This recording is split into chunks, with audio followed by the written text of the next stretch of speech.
पुस्तक 8 अध्याय 11 गौल पर्वत के जंगली दलदल। बादलों के ऊपर खड़े होकर नीचे की ओर देखते हुए घुमावदार पहाड़ों पर बिखरे अमर निवासों को धुंधला सा देखा जा सकता था।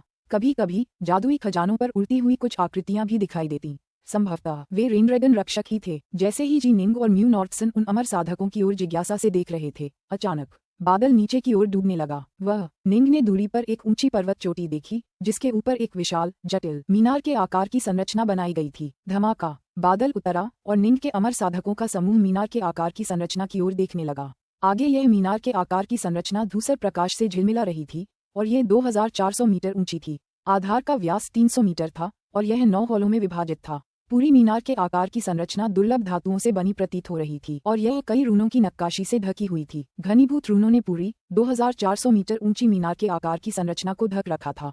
पूरी मीनार जैसी संरचना से धुंधली धूसर रोशनी निकल रही थी। सिर्फ मीनार का सिरा सफेद रोशनी से चमक रहा था। संरचना के बगल में सादे कपड़े पहने 10 बूढ़े पहरे पर तैनात थे। ये टेलीपोर्टेशन एरे है। नॉर्थसन की आंखें चमक उठीं। होना चाहिए, निंग ने भी बेहद उत्सुकता से कहा। उन्होंने बहुत पहले पौराणिक टेलीपोर्टेशन एरे के बारे में सुना था, लेकिन कभी उनका इस्तेमाल नहीं किया था। स्टिलवाटर कमांड्री में केवल रेनड्रैगन गार्ड्स को और कुछ ही अन्य लोगों को टेलीपोर्टेशन एरे का इस्तेमाल करने का अधिकार था, लेकिन हाँ, कोई भी अपने अनुचरों और आत्मिक प्राणियों को साथ ला सकता था। चूंकि निंग का समूह रेनड्रैगन गार्ड में शामिल होने के लिए यहाँ आया था, इसलिए एक अपवाद बनाया गया और उन्हें एक बार इसका इस्तेमाल करने की अनुमति दी गई। टेलीपोर्टेशन सरणी 2400 मीटर ऊंचा टेलीपोर्टेशन एरे। मेरे वतन में तैनात डिवीजन के पास भी एक टेलीपोर्टेशन एरे है, लेकिन वह सिर्फ 300 मीटर ऊंचा है। इस एरे से बहुत छोटा मैंने तो कभी एक भी नहीं देखा। हालांकि इन अमर साधकों ने बहुत कुछ देखा था, फिर भी इस विशाल टेलीपोर्टेशन व्यू को देखकर वे सभी विस्मय से आहें भरने लगे। सादे वस्त्र पहने उन 10 वृद्धों ने भी उस चांदी के बालों वाले काले वस्त्रधारी वृद्ध को प्रणाम किया। अपनी तैयारी करो, चांदी के बालों वाले काले वस्त्र पहने बुजुर्ग ने निर्देश दिया। इन 100 अमर साधकों को सीधे गौल पर्वत के जंगली दलदलों में भेज दिया जाएगा। हाँ, 10 बुजुर्ग तुरंत उस भव्य संरचना में प्रवेश कर गए, जो धीरे धीरे बदलने लगी। चांदी के बालों वाले बुजुर्ग ने निंग के 100 सदस्यों की टोली की ओर देखा और फिर मधुर स्वर में कहा, ये टेलीपोर्टेशन व्यू एक उच्च स्तरीय टेलीपोर्टेशन व्यू है। यह आपको सीधे ग्रैंड जिया राजवंश की शाही राजधानी तक भी पहुंचा सकता है। आप इस टेलीपोर्टेशन व्यू के माध्यम से इस विशाल दुनिया के किसी भी क्षेत्र में पल भर में पहुंच सकते हैं। हालांकि गौल पर्वत के जंगली दलदल 20 लाख किलोमीटर दूर हैं, फिर भी तुम पल भर में पहुंच जाओगे। चांदी के बालों वाले काले वस्त्र पहने बुजुर्ग ने कहा। अरे! अचानक चांदी के बालों वाले बुजुर्ग का चेहरा थोड़ा बदल गया। झट! वह अचानक वहां से गायब हो गया। ये सुनकर निंग और बाकी लोग, जो अभी भी उसकी बातें सुन रहे थे, पूरी तरह से हैरान रह गए। वह गायब क्यों हो गया? जरूर कुछ महत्वपूर्ण घटना घटी होगी। अमर लोग सचमुच असाधारण होते हैं। वह एक पल में गायब हो गया और यह कोई चालबाजी नहीं थी। सभी अमर साधक आपस में बातें करने लगे। टेलीपोर्टेशन व्यू की रखवाली कर रहे सादे कपड़ों में 10 बुजुर्ग भी हैरान थे। वह क्यों चला गया? मंजिल बदलना और टेलीपोर्टेशन की पुष्टि करना तो आसान और तेज काम था।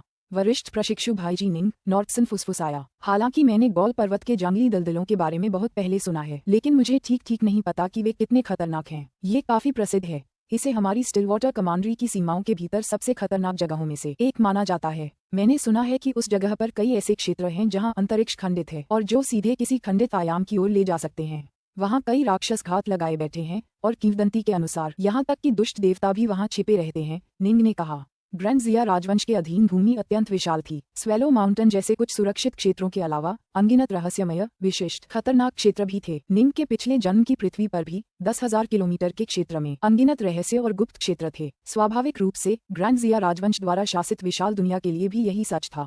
स्टिलवाटर कमांड्री में कई विचित्र स्थान थे और कुछ तो फिंडगॉड युग में हुए युद्धों के बाद बने थे। वहाँ अमर संपदाएं, प्रमुख शक्तियों द्वारा छोड़े गए अवशेष स्थल और भी बहुत कुछ था।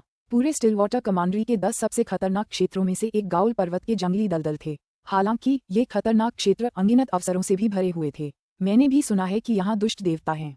अचानक एक सुंदर सफेद वस्त्रधारी आदमी उनके पास आया। निंग और नॉर्थसन दोनों मुड़े और देखने लगे। साथ ही दाववादी जी निंग, म्यू नॉर्थसन, सफेद वस्त्र पहने उस सुंदर व्यक्ति ने तुरंत हंसते हुए कहा, मैं ईस्टवर क्लाउडसोअर हूँ और मेरा दाववादी शीर्षक भी क्लाउडसोअर है। मेरा ताओवादी शीर्षक ट्विनवुड है, नॉर्थसन ने बिल्कुल स्पष्ट रूप से कहा। उसी समय उसने निंग की ओर देखा, फिर आगे बोला, मेरा वरिष्ठ प्रशिक्षु भाईजी निंग है। उसका ताओवादी शीर्षक डार्क नॉर्थ है। ठीक है, आपने अभी दुष्ट देवताओं की बात की। क्या ये संभव है कि गौल पर्वत के जंगली दलदलों में सचमुच दुष्ट देवता हों? सुंदर सफेद वस्त्रधारी आदमी ने तुरंत कहा। क्या ऐसा हो सकता है कि तुम दोनों ने गौल पर्वत की किंवदंतियों के बारे में कभी नहीं सुना हो? गौल पर्वत की किंवदंतियों के बारे में? निंग और नॉर्थसन ने एक दूसरे को देखा, फिर सिर हिलाया। किंवदंती के अनुसार बहुत समय पहले जब फेंट गॉड युग समाप्त होने वाला था, क्लाउड सोअर ने धीरे से कहा, शक्तिशाली अमरों के समूह जिन्होंने ग्रैंड जिया राजवंश की स्थापना की थी ने फेंट गॉड्स के एक बड़े समूह को कैद करने और सील करने के लिए एक अत्यंत शक्तिशाली जादुई खजाने का उपयोग किया। ये शक्तिशाली जादुई खजाना गाउल पर्वत है। सभी फेंट गॉड्स को मारना बेहद मुश्किल होता और संभवतः कुछ अमर भी मर जाते, इसलिए उन्होंने इन फेंट गॉड्स को सील करने के लिए गाउल पर्वत का उपयोग किया। गाउल पर्वत ने उन्हें बाहरी दुनिया से अलग कर दिया, उन्हें पूरी तरह से अलग कर दिया और उन्हें बाहरी दुनिया की ऊर्जा को अवशोषित करने से रोक दिया। फेंट गॉड्स केवल कमजोर होते गए और 10 लाख वर्षों के बाद वे अतुलनीय रूप से कमजोर हो गए। निंग और नॉर्टसन ने ध्यान से सुना और सिर हिलाया। अमर साधक और राक्षस देवता, एक निश्चित स्तर पर उन्हें खाने पीने की जरूरत नहीं होगी, लेकिन फिर भी उन्हें बाहरी दुनिया से ऊर्जा अवशोषित करनी होगी कि परिशोधक प्राकृतिक तात्विक की को अवशोषित करेंगे, जबकि राक्षस देवता और राक्षस शरीर परिशोधक कुछ अन्य प्रकार की ऊर्जा जैसे पंचतत्वों की ऊर्जा, तारों की ऊर्जा, सूर्य और चंद्रमा की ऊर्जा आदि को अवशोषित करेंगे। यदि कोई बाहरी दुनिया से ऊर्जा अवशोषित करने में असमर्थ है तो वह स्वाभाविक रूप से कमजोर होता जाएगा, लेकिन बाद में एक अत्यंत शक्तिशाली फेंट गॉड जो उस समूह का हिस्सा था जिसे सील कर दिया गया था, वास्तव में गॉल पर्वतों को तोड़कर सील किए गए मैदानों से बाहर निकलने में कामयाब रहा। एक भयंकर क्रूर युद्ध छिड़ गया।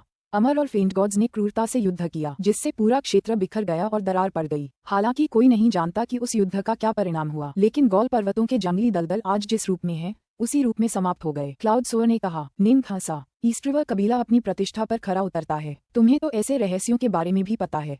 क्लाउड सोअर भी हंसा। मैंने अभी अभी मिथकों और किंवदंतियों पर कुछ किताबें पलटी हैं और इस व्याख्या के बारे में सुना है। मुझे नहीं पता कि यह सच है या नहीं। मैंने सुना है कि दैत्य युग में दैत्यों का इस दुनिया पर प्रभुत्व था, निंग ने कहा, लेकिन अब हम इंसान ही इस विशाल दुनिया पर हावी हैं। राक्षस थोड़े कमजोर हो गए हैं और दैत्य लगभग न के बराबर बचे हैं। नॉर्थसन की आंखें चमक रही थीं। मुझे भी फेंट गॉड युग के बारे में काफी उत्सुकता है। क्लाउड सोअर हंसा। जब हम मजबूत होंगे तो स्वाभाविक रूप से और भी बहुत कुछ सीखेंगे। इसकी स्पष्ट जांच होनी चाहिए। चांदी के बालों वाला काले लबादे वाला आदमी हवा में था और उसकी आवाज ठंडी पड़ गई। उसके बगल में एक काले बालों वाला 3 आंखों वाला शिकारी कुत्ता हवा में खड़ा था। वह बोला, हाँ, अगर स्टिलवाटर के नॉर्थमोस्ट कबीले का कोई भी व्यक्ति हमें रोकता है, सबको मार डालो। चांदी के बालों वाले काले वस्त्र पहने बुजुर्ग ने ठंडी आवाज में कहा, रेनड्रैगन गार्ड की हैसियत से काम मत करो, बल्कि उन सबका कत्ल कर दो जो तुम्हारा विरोध करते हैं। इस मामले की जांच होनी चाहिए। हाँ, 3 आंखों वाले काले बालों वाले शिकारी कुत्ते ने सम्मानपूर्वक कहा। ये मार्क्विसेट्स उस इलाके पर राज करने के आदी हो गए हैं जो उन्हें दिया गया है।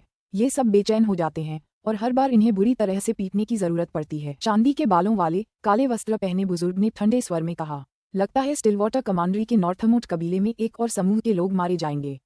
जाओ। हाँ, काले बालों वाले 3 आंखों वाले शिकारी कुत्ते का शरीर टिमटिमाया और फिर वह बिना किसी निशान के गायब हो गया। तभी चांदी के बालों वाला काले वस्त्र पहने वह बुजुर्ग अपने उल्टे बादल पर इत्मीनान से नीचे की ओर चला। जल्द ही वह उस पर्वत शिखर पर पहुंच गया जहां टेलीपोर्टेशन एरे था। शिखर पर निंग, नॉर्थसन और बाकी अमर साधक थे, जो सभी काफी देर से इंतजार कर रहे थे। फुफ। चांदी के बालों वाला काले वस्त्र पहने बुजुर्ग उतरा। तुरंत ही आसपास का इलाका शांत हो गया। सादे कपड़े पहने उन 10 बुजुर्गों ने भी आदरपूर्वक उसकी ओर देखा। तुम सब ध्यान से सुनो, चांदी के बालों वाले काले वस्त्र पहने उस बुजुर्ग ने कहा, तुम में से जो भी रेनड्रैगन गार्ड में शामिल होना चाहते हो, तुम्हारी परीक्षा का मैदान गॉल पर्वत के जंगली दलदल होंगे। ये जगह स्टिलवाटर कमांडरी के सबसे प्रसिद्ध और सबसे खतरनाक ठिकानों में से एक है। तुम्हें बस गॉल पर्वत के जंगली दलदलों में 3 महीने तक जीवित रहना है और वांशियांक स्तर के एक राक्षस का सिर काट कर लाना है। अगर तुम 3 महीने जिंदा बच गए और वांशियांक स्तर के किसी राक्षस का सिर वापस ले आए तो तुम हमारे रेनड्रैगन गार्ड में शामिल हो जाओगे। अगर तुम जंगली दलदल में मर गए या वांशियांक स्तर के किसी राक्षस की लाश या सिर के बिना वापस आए तो तुम असफल हो जाओगे। समझे? चांदी के वस्त्र पहने उस वृद्ध ने उन्हें घूर कर देखा। 100 अमर साधकों ने बिना किसी हिचकिचाहट के सिर हिला दिया। उनमें से कई लोग रेनड्रैगन गार्ड परीक्षणों में शामिल थे और उन्हें सौंपा गया यह मिशन एक साधारण मिशन माना जा सकता था। चूंकि उन्होंने आने का साहस किया था, स्वाभाविक रूप से उनमें कुछ हद तक आत्मविश्वास था। बहुत बढ़िया। चांदी के बालों वाले काले वस्त्र पहने बुजुर्ग ने सिर हिलाया। चूंकि ऐसा ही है तो अब आप सब जा सकते हैं। मुझे उम्मीद है कि 3 महीने बाद मैं आपको एक राक्षस का सिर लेकर लौटते हुए देख पाऊंगा। याद रखना, उन राक्षसों को कम मत समझना। तुम उन्हें मारना चाहते हो, लेकिन वे भी तुम्हें मारना चाहते हैं। अनगिनत सालों से हमारे बीच जो नफरत पनप रही है, उसका मतलब है कि वे तुम पर जरा भी दया नहीं दिखाएंगे। 100 अमर साधक सभी सहमत हो गए, यहाँ तक कि उनमें सबसे छोटे म्यू नॉर्थसन की आंखों में भी दृढ़ संकल्प था। आप सब अंदर आ जाइए। टेलीपोर्टेशन बेस की सीमा से आगे मत जाइए। सादे कपड़ों में 10 बुजुर्गों ने व्यवस्था करनी शुरू कर दी। निंग का पूरा समूह टेलीपोर्टेशन एरे में चला गया। पूरा टेलीपोर्टेशन एरे बहुत बड़ा था, हजारों लोगों को ले जाने में सक्षम। वरिष्ठ प्रशिक्षु भाईजी निंग, मेरे गुरु ने मुझे निर्देश दिया है कि जब हम गॉल पर्वत के जंगली दलदलों में जाएंगे तो हमें न केवल राक्षसों से बल्कि अन्य अमर साधकों से भी सावधान रहना होगा। नॉर्टसन ने मन ही मन लिखा, वे सभी जानते हैं कि हम अश्वेत कॉलेज के शिष्य हैं। अश्वेत कॉलेज के शिष्यों की संख्या अतुलनीय रूप से कम है और हम में से प्रत्येक अपने साथ अमूल्य खजाने लेकर चलता है। इसलिए कभी कभी अश्वेत कॉलेज के हम शिष्यों पर सामूहिक हमले किए जाएंगे। हम अभी रेनड्रैगन गार्ड नहीं बने हैं। संभावित रंगरूटों के बीच लड़ाई के विरुद्ध कोई कानून नहीं है। हंसते हुए निंग ने नॉर्टसन की ओर देखा। सचमुच इंसानी दिलों को समझना मुश्किल है। अपने पिछले जन्म में वह सूचना विस्फोट के दौर में रहा था। निंग ने निश्चित रूप से इस अपेक्षाकृत बंद बर्बर दुनिया में रहने वाले ज्यादातर लोगों से कहीं ज्यादा चीजें सीखी थीं। इसके बावजूद निंग ने कहा, मुझे पता है जूनियर प्रशिक्षु भाई, तुम्हें भी सावधान रहना होगा। ठीक है, अगर हम दोनों शिष्य मिलकर काम करें तो अगर एक आएगा तो हम एक को मार देंगे, अगर 10 आएंगे तो हम 10 को मार देंगे। नॉर्टसन ने जवाब भेजा। अचानक आसपास का पूरा टेलीपोर्टेशन ढांचा जगमगा उठा। मीनार की सतह पर धुंधली धूसर रोशनी चमकने लगी और पूरे टेलीपोर्टेशन ढांचे पर छा गई। बाहर से देखने वाला अब निंग और उसके अंदर मौजूद 100 अमर साधकों को नहीं देख पा रहा था। स्विश, मीनार के शिखर से निकलती सफेद रोशनी अचानक 1000 गुना बढ़ गई। उसकी चमक से ऐसा लग रहा था जैसे वह आसमान में दूसरा सुनहरा कौवा हो। तेज रोशनी मंद होने के बाद धुंधली धूसर रोशनी भी सामान्य हो गई। निंग और दल के भीतर मौजूद 100 अमर साधक पहले ही गायब हो चुके थे। अब तक वे गाओल पर्वत के जंगली दलदलों में पहुंच चुके थे। पुस्तक 8 अध्याय 12 प्रवेश। निंग को अपने आसपास के इलाके में एक लहर सी दौड़ती हुई महसूस हुई। जब उसे सरपेंटविंग झील से पानी के नीचे की जमीन पर टेलीपोर्ट किया गया था तब भी उसे ऐसा ही एहसास हुआ था। अरे, उसके सामने सब कुछ अचानक साफ हो गया। म्यू नॉर्टसन उसके बगल में खड़ा था और दूसरे अमर साधक भी उनके आसपास थे। हम पहुंच गए। नॉर्टसन ने आंखें फाड़कर आसपास के इलाके को देखा। यह वाकई बहुत तेज था। निंग ने आसपास के माहौल का भी ध्यान से जायजा लिया। वे इस समय 300 मीटर ऊंचे एक टेलीपोर्टेशन एरे में थे। जाहिर है ये क्रिम्सन ड्रैगन पर्वतों के पास वाले एरे से छोटा था। दूर जहां तक नजर जाती उनके चारों ओर जंगली दलदल, पहाड़, झीलें और जंगल ही जंगल थे। पलक झपकते ही 20 लाख किलोमीटर। निंग जानता था कि क्या होने वाला है, लेकिन खुद अनुभव करने के बाद वह हैरानी से आह भरने से खुद को नहीं रोक सका। मैंने सुना है कि कुछ अमर प्राणी तुरंत 10 लाख किलोमीटर दूर जा सकते हैं। मुझे आश्चर्य है कि मुझे ये क्षमता कब तक मिलेगी। तुम सब बाहर आओ, जल्दी आओ। 2 बूढ़ी आवाजें गूंजी और टेलीपोर्टेशन व्यू के बाहर सादे कपड़ों में खड़े 2 बुजुर्गों ने उनकी ओर हाथ हिलाया। तभी अमर साधक टेलीपोर्टेशन व्यू से बाहर निकले। सब लोग ध्यान से सुनो, सफेद बालों वाले थोड़े मोटे बुजुर्गों में से एक ने चिल्लाकर कहा, ये गौल पर्वत के जंगली दलदल हैं। जहां तक तुम्हारा सवाल है, इस जंगली दलदल में एकमात्र सुरक्षित जगह यही है। यहाँ हमेशा रेनड्रैगन गार्ड तैनात रहते हैं और एक भव्य संरचना बनाई गई है जिसके पार कोई भी जाने की हिम्मत नहीं करता। निंग और नॉर्टसन तीनों ने ध्यान से देखा। उन्होंने भी पाया कि यह टेलीपोर्टेशन संरचना एक पर्वत शिखर पर बनी थी जिसके चारों ओर अमर गुफाएं थीं। संभवतः यहाँ काफी लोग तैनात थे। तुम्हें कुछ और बातें याद दिलानी है, मोटे बुजुर्ग ने कहा। पहली बात यह कि 3 महीने तक तुम्हें यहाँ आने की इजाजत नहीं है। अगर तुम खतरे से बचने के लिए यहाँ आए तो तुम नाकाम हो जाओगे। दूसरी बात यह है कि जब आप गौल पर्वत के जंगली दलदलों में साहसिक यात्रा कर रहे हों तो आपको बेहद सावधान रहना होगा। किसी भी एक जगह पर बहुत ज्यादा देर तक, जैसे कि 1 महीने या उससे ज्यादा, न रुकें। आपको पता होना चाहिए कि यहाँ जंगली दलदलों में इंसानों से कहीं ज्यादा राक्षस हैं और वे गौल पर्वतों से आपसे कहीं ज्यादा परिचित हैं। अगर आप एक ही जगह पर बहुत देर तक रुकेंगे तो राक्षसों के लिए एकजुट होकर आप पर सामूहिक हमला करना आसान हो जाएगा। हालांकि बीच बीच में 1-2 दिन आराम करने के लिए एक ही जगह पर रुकना ठीक है। निंग और बाकी लोग ध्यान से सुन रहे थे। ये सब संभवतः जीवन रक्षक सलाह थी। तीसरा ये है कि हालांकि जंगली दलदलों के राक्षस खतरनाक होते हैं, लेकिन गौल पर्वतों का प्राकृतिक वातावरण उससे भी ज्यादा खतरनाक है। कुछ जगहें बिखरी हुई जगह से भरी हो सकती हैं। अगर आप सावधान नहीं रहे तो आप हमारी दुनिया से बाहर निकल सकते हैं और उस समय आपकी वर्तमान शक्ति के कारण आप सभी मर जाएंगे। चौथा ये है कि पर्यावरणीय समस्याओं के कारण गाओल पर्वतीय क्षेत्र में अपनी दिशाएं निर्धारित करना काफी कठिन है। दिशाओं का आकलन करने के लिए केवल अपनी इंद्रियों पर निर्भर न रहें। आपको आकाश में सूर्य, चंद्रमा और तारों की गति के अनुसार दिशाओं का आकलन करना होगा। अन्यथा यदि आप केवल अपनी इंद्रियों पर निर्भर रहेंगे तो आप कभी वापस नहीं लौट पाएंगे और हमेशा गाओल पर्वतीय क्षेत्र के जंगली दलदलों में चक्कर काटते रहेंगे। ठीक है, 4 सबसे जरूरी बातें तुम्हें पहले ही बता दी गई हैं। जाओ, मुझे उम्मीद है कि 3 महीने में मैं तुम सबको वापस आते देख पाऊंगा, मोटे बुजुर्ग ने कहा। आखिरकार दुबले पतले बुजुर्ग ने भी अपनी बात रखी। अगर तुम्हें पता चले कि यह बहुत खतरनाक है और तुम इसे संभाल नहीं पा रहे हो तो बेहतर होगा कि तुम जल्दी से वापस लौट जाओ। हालांकि तुम नाकाम हो जाओगे, कम से कम अपनी जान तो बचा लोगे। जाओ जाओ, मोटे बुजुर्ग ने हाथ हिलाया। जाओ, दुबले बुजुर्ग ने भी कहा। निंग और बाकी अमर शिष्य पहाड़ के चारों ओर बनी अमर गुफाओं की धुंधली रूपरेखाओं को घूर रहे थे। वे सभी इस पूरे पर्वत शिखर के चारों ओर शक्तिशाली ऊर्जा के उभार को महसूस कर सकते थे। यही उस संरचना की शक्ति थी। और फिर फुसफुस फुसफुस, एक के बाद एक प्रकाश की किरणें तेज गति से शिखर से बाहर की ओर उड़ती हुई निकलीं। कुछ अकेले चलीं तो कुछ जोड़े या तीन तीन में। वरिष्ठ प्रशिक्षु भाई जी निंग, हम कहाँ जाएं? नॉर्टसन ने पूछा। हर दिशा एक ही है, निंग ने कहा। अपनी नजरों से क्षेत्र को घूरते हुए उसने उत्तर दिशा की ओर इशारा किया। वहाँ बहुत सारे पहाड़ हैं, चलो वहाँ चलते हैं। ठीक है, नॉर्टसन ने सिर हिलाया। फुफकार, एक अजगर के सिर वाला जहाज अचानक उनके सामने प्रकट हुआ और निंग और नॉर्टसन उस जहाज पर चढ़ गए। यह अजगर के सिर वाला जहाज केवल 30 मीटर लंबा था। स्पष्ट रूप से ये जंगली दलदलों में घूमने के लिए उपयुक्त आकार का था। अगर वे इसे ज्यादा बड़ा बनाते तो राक्षसों के लिए उन्हें ढूंढना और भी आसान हो जाता। जल्द ही 100 अमर साधक हर दिशा में फैल गए। दल की रक्षा के लिए जिम्मेदार 2 वृद्धों की आंखों में बहुत ही उलझन थी। दुबले पतले साधक ने आह भरी, मुझे उनसे सचमुच ईर्ष्या हो रही है। मैं उनमें से टपकती हुई ऊर्जा और जोश को महसूस कर सकता हूँ।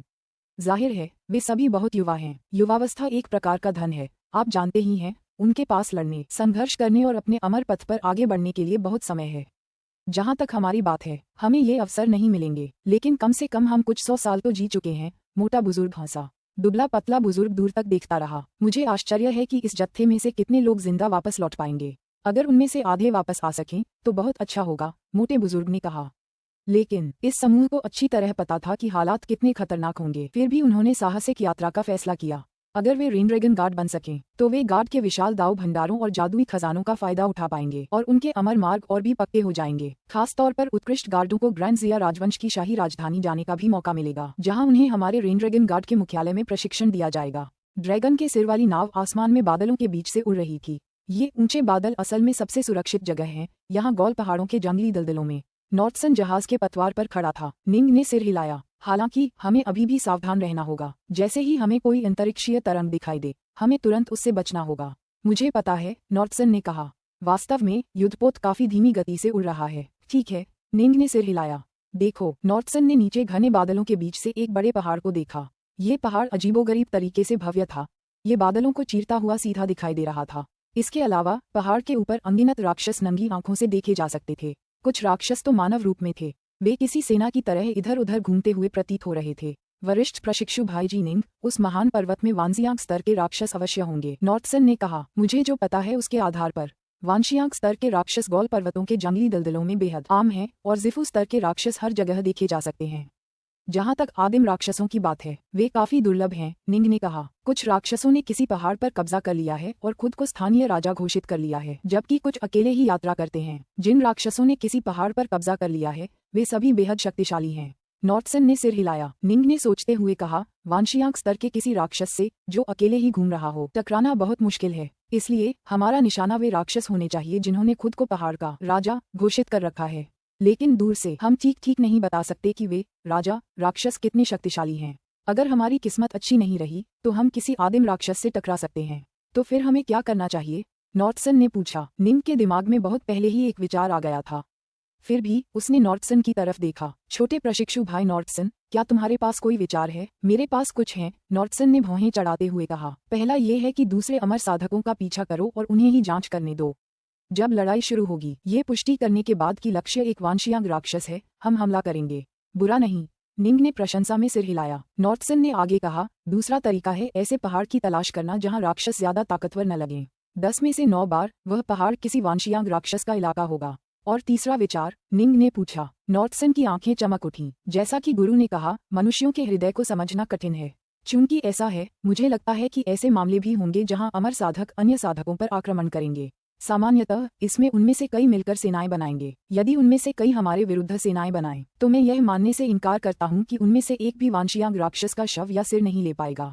हम एक जाल बिछा सकते हैं ताकि अगर कोई हम पर घात लगाने आए तो हम जवाबी हमला करके उसे मार डालेंगे। हालांकि तीनों योजनाओं में अपनी अपनी खामियां हैं। मुझे किसी पर भी भरोसा नहीं है। नॉर्टसन काफी चिढ़ गया। फिर भी हमारे पास 3 महीने हैं, इतने काफी होंगे। निंग हंसा। तुम्हारे तरीके अच्छे हैं, लेकिन मेरे पास इससे भी आसान तरीका है। नॉर्टसन ने निंग की ओर उम्मीद भरी नजरों से देखा। कौन सा तरीका? राक्षसों के एक साधारण से दिखने वाले पहाड़ की तलाश करो, निंग ने हंसते हुए कहा। नॉर्टसन घूरता रहा। क्या यही मेरा विचार नहीं है? जब हमें कोई साधारण पहाड़ मिल जाए तो मैं उसे अपनी दिव्य इंद्रिय से साफ कर दूंगा। निंग हंसा। अगर प्रतिद्वंद्वी मेरी इस सफाई को भांप लेता है तो वह संभवतः एक आदिम राक्षस होगा। अगर वे ऐसा नहीं कर पाते तो वे वांशियांग राक्षस होंगे। अगर हम इतने बदकिस्मत भी हुए कि किसी अतुलनीय रूप से दुर्लभ आदिम राक्षस से टकरा गए तो भी हम तुरंत अपनी बचाव तकनीकों का इस्तेमाल करके भाग सकते हैं। नॉर्टसन चौंक कर बोला, दिव्य बोध, वरिष्ठ प्रशिक्षु भाई, क्या आपकी आत्मा सचमुच दिव्य बोध के स्तर पर पहुंच गई है? निंग ने सिर हिलाया। क्या आप सचमुच? नॉर्टसन चौंक गया। जब आप शामिल हुए और वरिष्ठ प्रशिक्षु भाई ब्लड शेडो व अन्य को हराया तो आपने तलवारबाजी की कई कलाओं का प्रदर्शन किया। हमारे कई वरिष्ठ साथी शिष्यों को शक था कि आपकी आत्मा अत्यंत शक्तिशाली होगी, शायद दिव्य बोध के स्तर पर। उनमें से और भी ज्यादा लोगों को शक था कि आप वास्तव में पुनर्जन्म लेने वाले अमर हैं। तो क्या आप वास्तव में दिव्य बोध के स्तर पर पहुंच गए हैं? पिछले 3 सालों में आपने इसका जिक्र तक नहीं किया। तुमने कभी नहीं पूछा। निंग मुस्कुराया। तो क्या आप भी पुनर्जन्म लेने वाले अमर हैं? नॉर्टसन की आंखें चमक रही थीं। मैंने सुना है कि जैसे जैसे पुनर्जन्म लेने वाले अमर बड़े होते हैं उनकी यादें धीरे धीरे फिर से जागृत होती जाती हैं। निंग ने सिर हिलाया। कुछ पता नहीं, कम से कम मेरी कोई अमर स्मृति तो जागृत नहीं हुई। क्या मजाक है? निंग की पिछली जिंदगी की यादें बिल्कुल साफ थीं। वह बिल्कुल भी अमर नहीं था। ओह, नॉर्टसन ने सिर हिलाया, फिर उत्साह से बोला, ये तो कमाल है। रेनड्रैगन गार्ड्स में शामिल होना दूसरों के लिए एक बड़ी परीक्षा है, लेकिन आपके लिए वरिष्ठ प्रशिक्षु भाई ये बहुत आसान है। हम आपकी दिव्य इंद्रिय का उपयोग करके दूर से ही परीक्षण कर सकते हैं और चीजों की पुष्टि करने के बाद तुरंत कार्रवाई कर सकते हैं। अगर हम इतने बदकिस्मत हुए कि किसी आदिम राक्षस से टकरा गए तो हम तुरंत बचाव की तकनीकों से भाग सकते हैं। यह वाकई आसान है। निंग हंसा। अगर कोई दिव्य बुद्धि वाला व्यक्ति भी रेनड्रैगन गार्ड में शामिल न हो पाए तो ये बहुत अजीब बात होगी, है ना? बदमाश, नॉर्टसन ने बड़ी मुस्कान के साथ कहा। तो मैं, तुम्हारा कनिष्ठ प्रशिक्षु भाई, तुम्हारी ताकत से लाभान्वित होऊंगा। वरिष्ठ प्रशिक्षु भाई, जूनियर प्रशिक्षु भाई, इतना विनम्र होने की जरूरत नहीं है। निंग ने अपनी नजर नीचे की ओर घुमाई और राक्षसों वाले पहाड़ों की तलाश शुरू कर दी। ठीक 1 घंटे बाद निंग और नॉर्टस्टन एक वीरान इलाके में खड़े थे और अपने सामने एक विशाल पहाड़ को घूर रहे थे। निंग की दृष्टि तीक्ष्णता के कारण वह देख पा रहा था कि उस पहाड़ के भीतर कुछ राक्षसी आकृतियां थीं। यह वाला, मुझे इसकी तलाशी लेने दो, निंग ने कहा। ठीक है। नॉर्टसन पहले ही एक दाव सील निकाल चुका था। हालांकि वे दोनों ही साधारण बचाव तकनीकों में सक्षम थे और एक ही चाल से कई किलोमीटर दूर जा सकते थे, लेकिन एक दाव सील की मदद से वे 1000 किलोमीटर दूर जा सकते थे। निंग जानता था कि एक आदिम राक्षस के लिए भी दिव्य ज्ञान से 1000 किलोमीटर दूर तक खोज करना मुश्किल होगा। फुसफुसाहट। एक विचार के साथ निंग ने तुरंत दिव्य शक्ति की एक लहर आगे भेजी जिसने पूरे पहाड़ को घेर लिया। पुस्तक 8, अध्याय 13, 2 मनुष्य 3 राक्षसों से लड़ते हैं। जी। निंग की शक्तिशाली दिव्य इंद्रिय ने पहाड़ की पूरी सतह की, अंदर और बाहर, गहन जांच की। वरिष्ठ प्रशिक्षु भाई जी निंग, क्या हाल है? म्यू नॉर्टसन ने पूछा। निंग मुस्कुराया, फिर नॉर्टसन की तरफ देखा।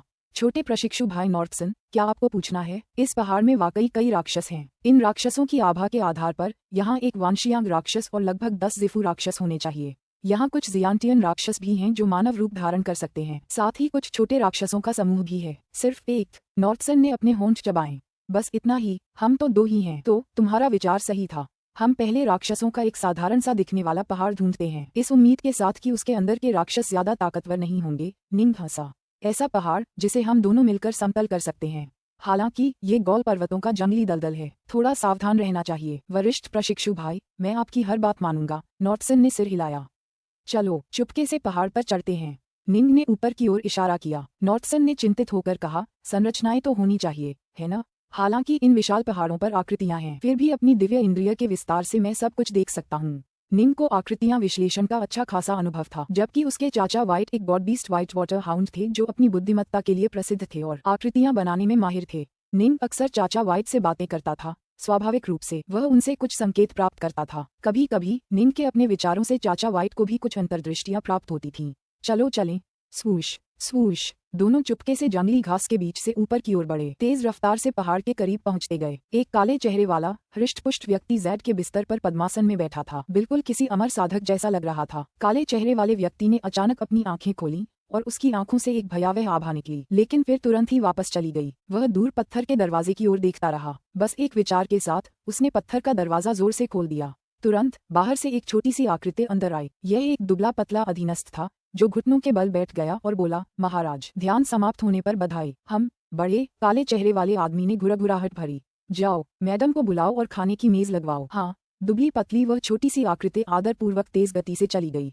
काले चेहरे वाला आदमी अपना जैड बिस्तर छोड़कर अपनी गुफानुमा संपत्ति के हॉल से इत्मीनान से बाहर निकला और पत्थर के दरवाजे के बाहर चला गया। बाहर खड़े होकर उसे बाहर के विशाल दलदलों में तरह तरह के नजारे दिखाई दे रहे थे और उसकी आंखों में एक हत्या की इच्छा भर गई। हमारे गौल पर्वतों के इन जंगली दलदलों पर हमला करने के लिए इंसान अक्सर झुंड में आते हैं। गौल पर्वतों के दलदल हम राक्षसों के हैं। अगर कोई इंसान आया तो हम उसे मार डालेंगे। बहुत समय हो गया है इंसानों को मेरे यहाँ आए हुए। गौल पर्वत के जंगली दलदल बहुत विशाल थे। यहाँ कई मानव अमर साधक आते थे, लेकिन वे सभी जंगली दलदल में बहुत ही बिखरे हुए थे। कोई राक्षस कभी कभार ही किसी मानव अमर साधक से टकराता था। 30 साल पहले उस मानव राक्षस ने मुझे काफी मात्रा में द्रवीभूत तत्व और जादुई खजाने दिए थे, जिन्हें मैंने द्रवीभूत तत्व के बदले में बेच दिया। इससे मुझे अपने प्रशिक्षण में 2 शताब्दियां कम करने में मदद मिली और मेरी शक्ति में भी काफी वृद्धि हुई।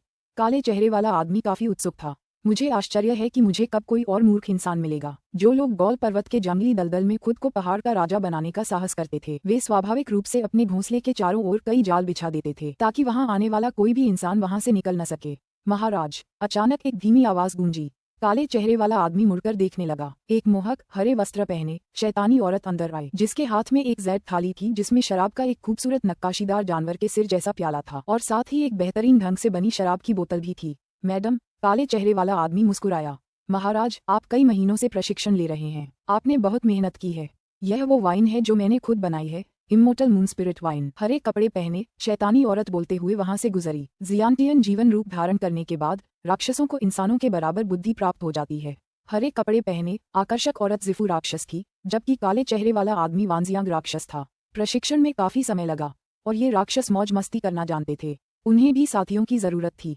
हालांकि दुनिया के इस हिस्से में राक्षस बेहद शक्तिशाली थे, फिर भी दुनिया को सही मायने में एकीकृत करने वाला महाशेजिया राजवंश ही था, जो मानवों का एक राजवंश था। राक्षसों में से कई प्रमुख शक्तियों को महाशेजिया राजवंश में आधिकारिक पद प्राप्त थे। यही वजह थी कि राक्षसों का अस्तित्व बना रहा। हालांकि उच्च स्तर के व्यक्ति एक दूसरे के साथ काफी अच्छे संबंध रखते थे, फिर भी सामान्यतः मानव अमर साधक और राक्षस एक दूसरे के खिलाफ काफी भयंकर रूप से लड़ते थे। मांस, फल और शराब समेत कई स्वादिष्ट व्यंजनों का एक शानदार भोज तैयार किया गया था। काले चेहरे वाले आदमी ने मांस का एक टुकड़ा उठाया और उसे चबाने लगा, फिर भौहें चढ़ाकर बाहर की ओर भौंकने लगा। जाओ, पहाड़ों के पीछे उस जगह जाओ जहां हम इंसान पालते हैं। एक नर्म जानवर पकड़ो और उसे भेज दो। यह मांस बेस्वाद है। इंसान का मांस इससे कहीं बेहतर होता है। हाँ, बाहर खड़े राक्षस ने तुरंत ऊंची आवाज में जवाब दिया। वे इंसान हम राक्षसों का मांस खाते हैं और दरअसल किसी महाशक्ति ने हमें जबरदस्ती गुलाम बनाने के लिए आत्मिक जानवर, सील और दूसरी चीजें भी बनाए हैं। काले चेहरे वाले आदमी ने ठंडी सांस ली। हम राक्षस तो स्वाभाविक रूप से इंसानों को भी खा सकते हैं और असल में हमें उन्हें भी गुलाम बनाना चाहिए। जब एक आत्मिक जानवर सील है तो मानव दास सील क्यों नहीं हो सकती? हरे वस्त्रों वाली उस आकर्षक महिला ने अपने राजा के लिए शराब का एक प्याला उंडेला। महाराज, मैंने सुना है कि इन महान लोगों से परे राक्षसों में भी बड़ी शक्तियां हैं, जो तीनों लोगों पर प्रभुत्व स्थापित करने में सक्षम हैं और वास्तव में मनुष्यों को गुलाम बनाने की विधि भी बना सकती हैं। लेकिन दुर्भाग्य से हमारे महान लोक में इस पर औपचारिक रूप से ग्रैंड जिया राजवंश का शासन है। वे राक्षसों द्वारा मनुष्यों को गुलाम बनाने की तकनीक को कैसे अनुमति दे सकते हैं? मैडम, क्या सचमुच कोई ऐसा तरीका है जिससे राक्षस इंसानों को गुलाम बना सकें? काले चेहरे वाला आदमी हरे कपड़े पहने आकर्षक महिला को घूर रहा था। ये तो बस एक किंवदंती है। आकर्षक महिला ने सिर हिलाया। मैं, एक मामूली जिफू स्तर की राक्षसी, ऐसी चीजों के बारे में कैसे जानूंगी? काले चेहरे वाले आदमी ने ठंडी सांस ली। एक दिन जब मैं अमर राक्षस बन जाऊंगा तो मैं निश्चित रूप से अच्छा नहीं रहूंगा। काले चेहरे वाला आदमी अचानक खड़ा हो गया और पत्थर के दरवाजे से बाहर देखने लगा। महाराज, आकर्षक महिला चौंक गई। काले चेहरे वाले आदमी के चेहरे का भाव बदल गया था और उसने मेज पर जोर से थप्पड़ मारा, जो एक झटके से सफेद धूल में बिखर गई। वह गुस्से से दहाड़ा, जब तुमने आने की हिम्मत की तो खुद को दिखाया क्यों नहीं? महाराज, हमने आपके लिए एक स्वादिष्ट मानव शिशु पकड़ा है। दूर से एक भयभीत आवाज गूंजी और फिर एक दयनीय चीख और फिर भयभीत आवाज बंद हो गई। गुफा परिसर में मौजूद आकर्षक महिला को एहसास हुआ कि कुछ गड़बड़ है। भयभीत और बेचैन होकर उसने कहा, महाराज, क्या हो रहा है? क्या हो रहा है? क्या कोई मानव अमर साधक आ गया है? क्या यहाँ कई तरह की संरचनाएं और प्रतिबंधात्मक मंत्र नहीं है? मानव साधक यहाँ तक कैसे पहुँच गए? काले चेहरे वाला आदमी बस बाहर की ओर घूरता रहा। ये लोग तो फॉर्मेशन एक्सपर्ट हैं, उसने दांत पीसते हुए कहा।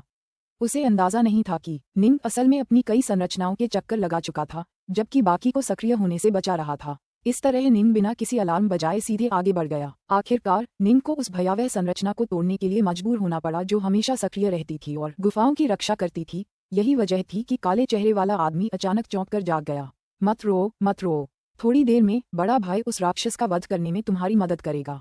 3 मानव आकृतियां वहां से गुजरीं। आगे एक फर पोशाकधारी मानव युवक चल रहा था, जबकि पीछे एक सफेद वस्त्रधारी युवक था जो सिर्फ पत्तों से ढके एक छोटे बच्चे का हाथ पकड़े उसे दिलासा दे रहा था। वाह! बच्चा सिसक उठा, उसकी आंखों से आंसू अभी भी बह रहे थे। अभी राक्षस को फौरन टुकड़ों में काट दिया गया था, जिससे बच्चा बुरी तरह डर गया था। नॉर्थसन ने क्रोधित होकर सीधे काले चेहरे वाले आदमी की ओर इशारा किया। राक्षस, तुम्हारी मौत का दिन आ गया है। हा, बहुत समय हो गया है किसी मानव अमर साधक से मिले बिना। तुमने मेरे यहाँ आने की हिम्मत की, आज तुम्हारी मौत का दिन होगा। काले चेहरे वाले आदमी ने अचानक 2 बड़े काले कटार निकाले, फिर गुस्से से चीख मारी, मर जाओ। धमाका। हॉल के ऊपर एक के बाद एक चमकते तारे और तारों के इस समुद्र के बीच एक चमकता हुआ चांद भी था। मार डालो। काले चेहरे वाले आदमी का चेहरा क्रूर था। नॉर्टसन गुस्से से चिल्लाया, वरिष्ठ प्रशिक्षु भाई निंग, इस राक्षस को मुझे सौंप दो। नॉर्टसन व्यक्तित्व के मामले में अपेक्षाकृत अपरिपक्व था। जब उसे पता चला कि इस बच्चे को ये बूढ़ा राक्षस खाने वाला है तो उसका पेट तुरंत गुस्से से भर गया। ठीक है। निंग ने सिर हिलाया, एक तरफ खड़ा था लेकिन किसी भी क्षण हमला करने के लिए तैयार था। नॉर्टसन जब दूर से दहाड़ रहा था तो उसके ऊपर का आसमान भी तारों से भर गया। तारों के सागर के बीच एक चमकीला चांद और एक दमकता हुआ सूरज दिखाई दिया। सूरज और चांद आसमान में लटके हुए थे। इससे वांशियांग राक्षस का चेहरा बदल गया।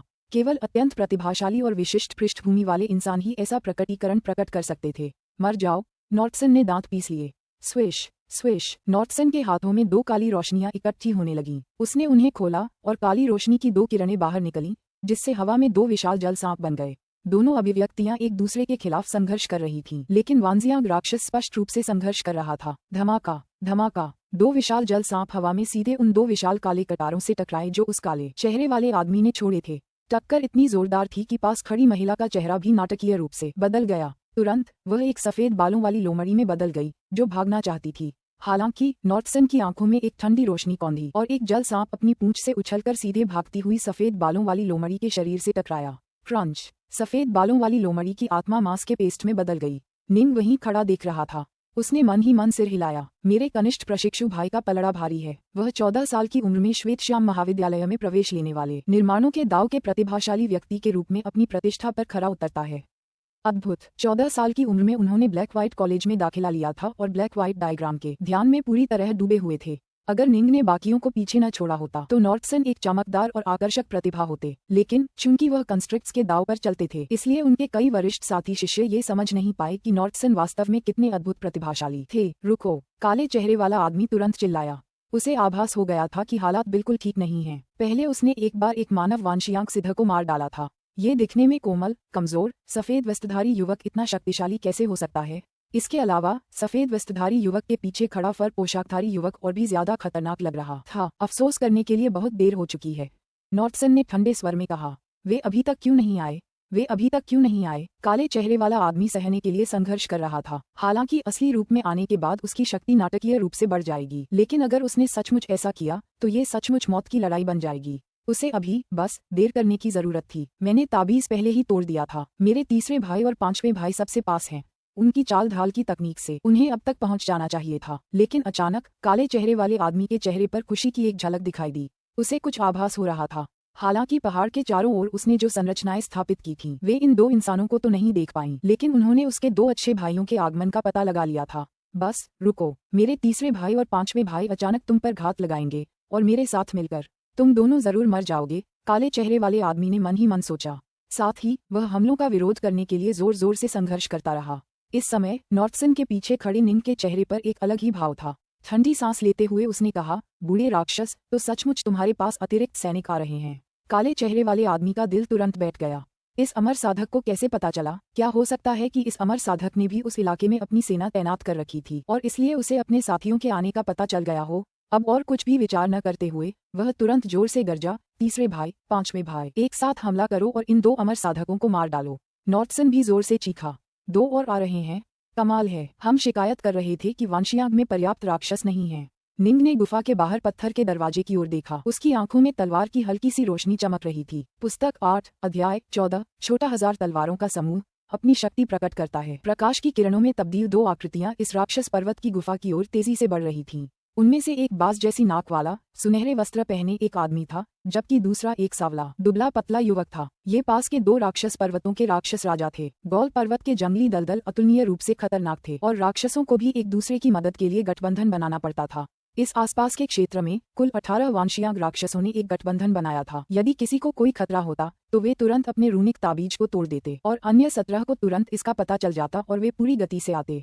18 वांशियांग राक्षसों ने स्वर्ग के ताव की शपथ ली थी। 18 राक्षसों ने आपस में एक रक्षात्मक गठबंधन बना लिया था, इसलिए इस क्षेत्र में किसी राक्षस का मारा जाना अत्यंत दुर्लभ था। बड़े भाई ने अपना रूनिक ताबीज तोड़ दिया। मुझे आश्चर्य है कि क्या उसका सामना उन अकेले घुमक्कड़ संकी लोगों में से किसी एक से हुआ था या किसी अमर साधक से। हम दोनों बड़े भाई से भी ज्यादा ताकतवर हैं। जब हम साथ मिलकर काम करेंगे, चाहे वो भटकते हुए राक्षस हों या अमर साधक, सब मर जाएंगे। दोनों बूढ़े राक्षस मन ही मन आपस में बातें कर रहे थे। 18 राक्षसों की मूल रैंकिंग उम्र और वरिष्ठता के आधार पर थी, ताकत के आधार पर नहीं। उनका बड़ा भाई एक काला दांत वाला हाथी था जो बहुत लंबे समय से प्रशिक्षण ले रहा था। तीसरे भाई, पांचवें भाई, एक साथ हमला करो और इन दो अमर साधकों को मार डालो। अचानक दूर गुफा के भीतर से एक जोरदार गर्जना गूंजी। हमें खोज लिया गया है। दोनों वांशियांग राक्षसों ने एक दूसरे को देखा। वे छिपकर हमला करना चाहते थे, लेकिन अब उनके पास मौका नहीं था। मार डालो। वे प्रकाश की किरणों में बदल गए और सीधे गुफा के दरवाजे की ओर बढ़े। गुफा के भीतर न्यू नॉर्टसन उस काले चेहरे वाले आदमी से निपटने के लिए अपनी पूरी ताकत लगा रहा था, जबकि जी निंग बच्चे के हाथों को पकड़े हुए उसके चेहरे पर आश्चर्य के भाव देख रहा था। उसने दिलासा देते हुए कहा, चिंता मत करो, बस मेरे पास ही रहो और इधर उधर मत भागो। धमाक धमाक। अचानक बाहर से रोशनी की 3 धारियां निकलीं। ये एक तेज चाकू और 2 नुकीली सुइयां थीं। ये सभी बेहद तेज थीं और एक चौंकाने वाली आभा लिए हुए थीं। निंग ने स्थिति को भांपते हुए अपनी इच्छाशक्ति का इस्तेमाल किया। फुफकार। निंग के पास अचानक 729 उड़ती तलवारों का एक घना समूह प्रकट हुआ। उन तलवारों के केंद्र में एक तलवार संरचना थी जो काफी ज्यादा शक्तिशाली थी। ये 9 यांग स्वॉर्ड फॉर्मेशन तलवारें और 36 उच्च श्रेणी की नश्वर श्रेणी की जल गुण वाली उड़ती तलवारें थीं। जहां तक अन्य 8 प्रमुख तलवार संरचनाओं का प्रश्न है, 4 का निर्माण 324 जल गुण वाली उड़ती तलवारों से हुआ था, जबकि अन्य 4 का निर्माण अग्नि गुण वाली उड़ती तलवारों से हुआ था। जल और अग्नि एक दूसरे के बीच में लिपटे हुए थे और बीच में 9 यांग तलवारें थीं। छोटी 1000 तलवारों की संरचना। 9वां स्तर। निंग की शक्तिशाली दिव्य इच्छा शक्ति ने इन 729 उड़ती तलवारों को पूरी तरह से भर दिया और वे अग्नि और जल में परिवर्तित हो गईं। एक दूसरे से प्रतिस्पर्धा कर रही थीं और एक दूसरे को बल दे रही थीं। जल यिन प्रकृति का था, जबकि अग्नि यांग प्रकृति का। संरचना कला में निंग की सिद्धि को देखते हुए अब उसके लिए तलवारों को नियंत्रित करना बहुत आसान हो गया था। इस तरह की उत्कृष्ट शुद्ध तलवार संरचना को चलाना निंग के लिए वास्तव में काफी आरामदायक था। 700 उड़ती तलवारें, सभी उच्च श्रेणी की। निंग ने मन ही मन आह भरी, और उनमें से आधी आग की हैं और आधी पानी की। उन्हें नियंत्रित करना एक अद्भुत आनंद है। इतनी सारी उड़ती तलवारों को नियंत्रित करने से आत्मा पर अतुलनीय रूप से भारी दबाव पड़ता था।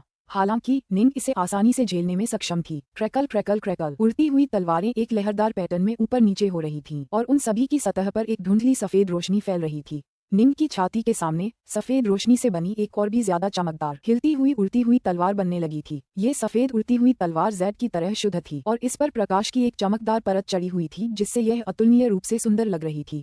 पूरी उड़ती हुई तलवार से प्रकाश की यह परत निकल रही थी, मानो वह किसी अमर देवता का खजाना हो। ये लघु 1000 तलवार संरचना के 9वें स्तर की तलवार प्रकाश थी। अब जबकि निंग इतनी उच्च गुणवत्ता वाली नश्वर श्रेणी की तलवारें इस्तेमाल कर रहा था और उसके पास उन्हें नियंत्रित करने के लिए इतनी शक्तिशाली आत्मा थी, तो ये कहा जा सकता था कि निंग पहले ही शक्ति की उस सैद्धांतिक सीमा तक पहुंच चुका था जो ज़िफू शिष्य स्तर का व्यक्ति लघु 1000 तलवार संरचना का उपयोग करते समय प्राप्त कर सकता था। ऐसी शक्ति स्वर्गीय परिवर्तन या हृदय की ज्योतिर्मय आंख जैसी दिव्य क्षमताओं का उपयोग करने पर भी काफी हद तक समाप्त हो जाती है। जाओ। निंग मुस्कुराया। ये सफेद जेड जैसी उड़ती हुई तलवार निकली, एक चाप में लकीरें बनाती हुई पानी की तरह आगे की ओर बह रही थी। गड़गड़ाहट। प्रकाश की वे 3 धारियां पानी की इस बहती धारा में फंस गईं और अवरुद्ध हो गईं। जैसा मैंने सोचा था, फरपोश युवक सचमुच ज्यादा शक्तिशाली है। नॉर्टसन से लड़ रहे काले चेहरे वाले व्यक्ति के दिल में एक झटका सा लगा। वह सचमुच मेरे 2 भाइयों के संयुक्त हमले को एक साथ अकेले ही रोकने में सक्षम है। धप धप। बाज जैसी नाक वाला सुनहरे वस्त्र पहने आदमी और काला दुबला पतला युवक दोनों एस्टेट के अंदर उतरे और निंग की ओर उनकी निगाहें भी सावधानी से भरी थीं। तीसरे भाई, 5वें भाई। काले चेहरे वाले आदमी ने जल्दी से मन ही मन कहा, तुम दोनों उस फर वाले से निपट लो। छोटे वाले को मेरे पास छोड़ दो। अपनी पूरी ताकत लगाओ और उसे मार डालो। ठीक है बड़े भाई। हो गया। इन 2 नए आए वांशियांग राक्षसों को एहसास हुआ कि अगर वे मानव रूप धारण करके दूर से ही जादुई खजानों पर नियंत्रण रखें तो भी वे इस फरपोश युवक को दबा नहीं पाएंगे। मानव अमर साधक, मृत्यु स्वीकार करो। दोनों राक्षस क्रोध से दहाड़े और फिर रूपांतरित होने लगे। बाज जैसी नाक वाला सुनहरे वस्त्र पहने वह आदमी तुरंत एक दिव्य सुंदर सुनहरे पंखों वाले गरुड़ में बदल गया। दूसरे काले दुबले पतले युवक की बात करें तो वह तुरंत एक 4 पैरों वाले विचित्र जानवर में बदल गया, जिसकी त्वचा कोयले जैसी काली थी और सिर पर 2 घुमावदार पीले सींग थे। मर जाओ। काले चेहरे वाला आदमी भी धुंध में बदल गया, फिर विशाल काले दांतों वाले लंबी सूंड वाले हाथी में बदल गया। तीनों राक्षस अब अपने असली रूप में थे। इसके अलावा निंग और नॉर्टसन पर हमला करने के लिए जिन जादुई खजानों का इस्तेमाल वे कर रहे थे, उनकी ताकत अचानक नाटकीय रूप से बढ़ गई थी। जूनियर प्रशिक्षु भाई नॉर्टसन, निंग ने भेजा। क्या तुम संभाल पाओगे? नॉर्थसन ने आत्मविश्वास से जवाब दिया, चिंता मत करो, मैंने अभी अपनी क्षमताओं का इस्तेमाल भी शुरू नहीं किया है। निंग हंसा, बहुत बढ़िया। ठीक इसी क्षण सुनहरे पंखों वाला चील चीखता हुआ आगे बढ़ा। उसके काले काले पंजे हवा में चीरते हुए अचानक 10 गुना बढ़ गए, यहाँ तक कि हवा से भी एक कान फाड़ देने वाली चीख निकलने लगी। हवा में लहरें उठीं जिन्हें आंखों से देखा जा सकता था। इस पंजे की शक्ति निश्चित रूप से उसके द्वारा पहले इस्तेमाल किए गए जादुई खजाने से भी बढ़कर थी। राक्षस और मनुष्य अलग अलग थे। राक्षसों के शरीर स्वाभाविक रूप से शक्तिशाली और जन्मजात क्षमताएं रखते थे। उदाहरण के लिए कुछ राक्षसों में पानी को नियंत्रित करने की जन्मजात क्षमता होती थी, और अगर उन्होंने फिंगगॉड बॉडी रिफाइनिंग तकनीक का प्रशिक्षण न भी लिया हो तब भी उनमें अपार शक्ति होती थी। उनमें से कुछ तो अपने शरीर के अंगों को जादुई खजानों में बदल भी सकते थे, जैसे उनके सींग, उनके पंजे या उनकी पूंछ। इससे उनका शरीर ही एक अंतर्निहित जादुई खजाना बन जाता था और इस प्रकार उपयोग करने पर उसमें अद्भुत शक्तियां आ जाती थीं। गड़गड़ाहट, पूरी गुफा हिलने लगी थी। 4 पैरों वाला विचित्र जानवर अपना सिर नीचे कर चुका था और उसके खुर जमीन पर गड़गड़ा रहे थे जब वह निंग की ओर बढ़ रहा था। उसके सिर पर लगे 2 घुमावदार पीले सींग अचानक आकार में बढ़ गए और पहले से भी ज्यादा तीखे हो गए, और उसके खुरों के निशान अतुलनीय रूप से भारी हो गए, जिससे पूरी गुफा हिलने और ढहने लगी। जब इन दोनों राक्षसों ने अपनी पूरी शक्ति का इस्तेमाल किया तो वे वाकई चौंकाने वाले थे। हम्फ, निंग ने सिर हिलाया। मर जाऊंगा। लघु 1000 तलवारों की संरचना के 9वें स्तर से बनी सफेद तलवार ने तुरंत हवा में वार किया। हवा में आग और पानी की एक विशाल चक्की अचानक प्रकट हुई। आग और पानी की इस चक्की के बीच में अतुलनीय अद्भुत शक्ति का एक प्रचंड तूफान अचानक उत्पन्न हुआ। सफेद उड़ती तलवार आग और पानी की इस चक्की के बीच में थी और वह भी तूफान में विलीन हो गई। तेज, यह निंग की त्रिपक्षीय चक्की की तलवार थी, जिसकी शक्ति 3 पैरों वाली तलवार के दूसरे रुख से ही कम थी। इसे जलज्वाला चक्की की तलवार भी कहा जा सकता है। हालांकि इसका नाम धीरे धीरे पीसने वाली चक्की के नाम पर रखा गया था, लेकिन ये बेहद तेज थी। जहां कहीं भी तलवार की रोशनी चमकती, आग और पानी की चीखें गूंजती और चक्की का पाट भी धुंध में बदल जाता। अच्छा नहीं, सुनहरे पंखों वाले बाज को जबरदस्त खतरा महसूस हुआ, लेकिन फिर भी उसने अपने तीखे पंजों से एक जबरदस्त वार किया। फुफ, ये बहुत तेज था। चक्की के पत्थर की तलवार की चमकती रोशनी आसानी से पंजे को चकमा देकर फिर सुनहरे पंखों वाले बाज के शरीर को चीरती हुई निकल गई। सुनहरे पंखों वाले बाज के पंख अतुलनीय रूप से मजबूत थे, किसी जादुई खजाने की तरह अडिग, लेकिन वे इस हमले का जरा भी बचाव नहीं कर पा रहे थे। वे तुरंत टूट गए और फिर जलज्वाला कमल तलवार की रोशनी घूम गई सीधे उस आसन आक्रमणकारी विचित्र राक्षस की ओर। तीसरा भाई, 4 पैरों वाला विचित्र राक्षस तुरंत डरकर बेकाबू हो गया। उसका तीसरा भाई दरअसल एक ही मुठभेड़ में मारा गया था। उस इलाके में हर कोई जानता था कि उसके तीसरे भाई के बाज के पंजे कितने शक्तिशाली थे। आम बाज अपने पंजों से सांपों को पकड़ते थे, इससे अंदाजा लगाया जा सकता है कि बाज के पंजे कितनी तेजी से वार कर सकते थे।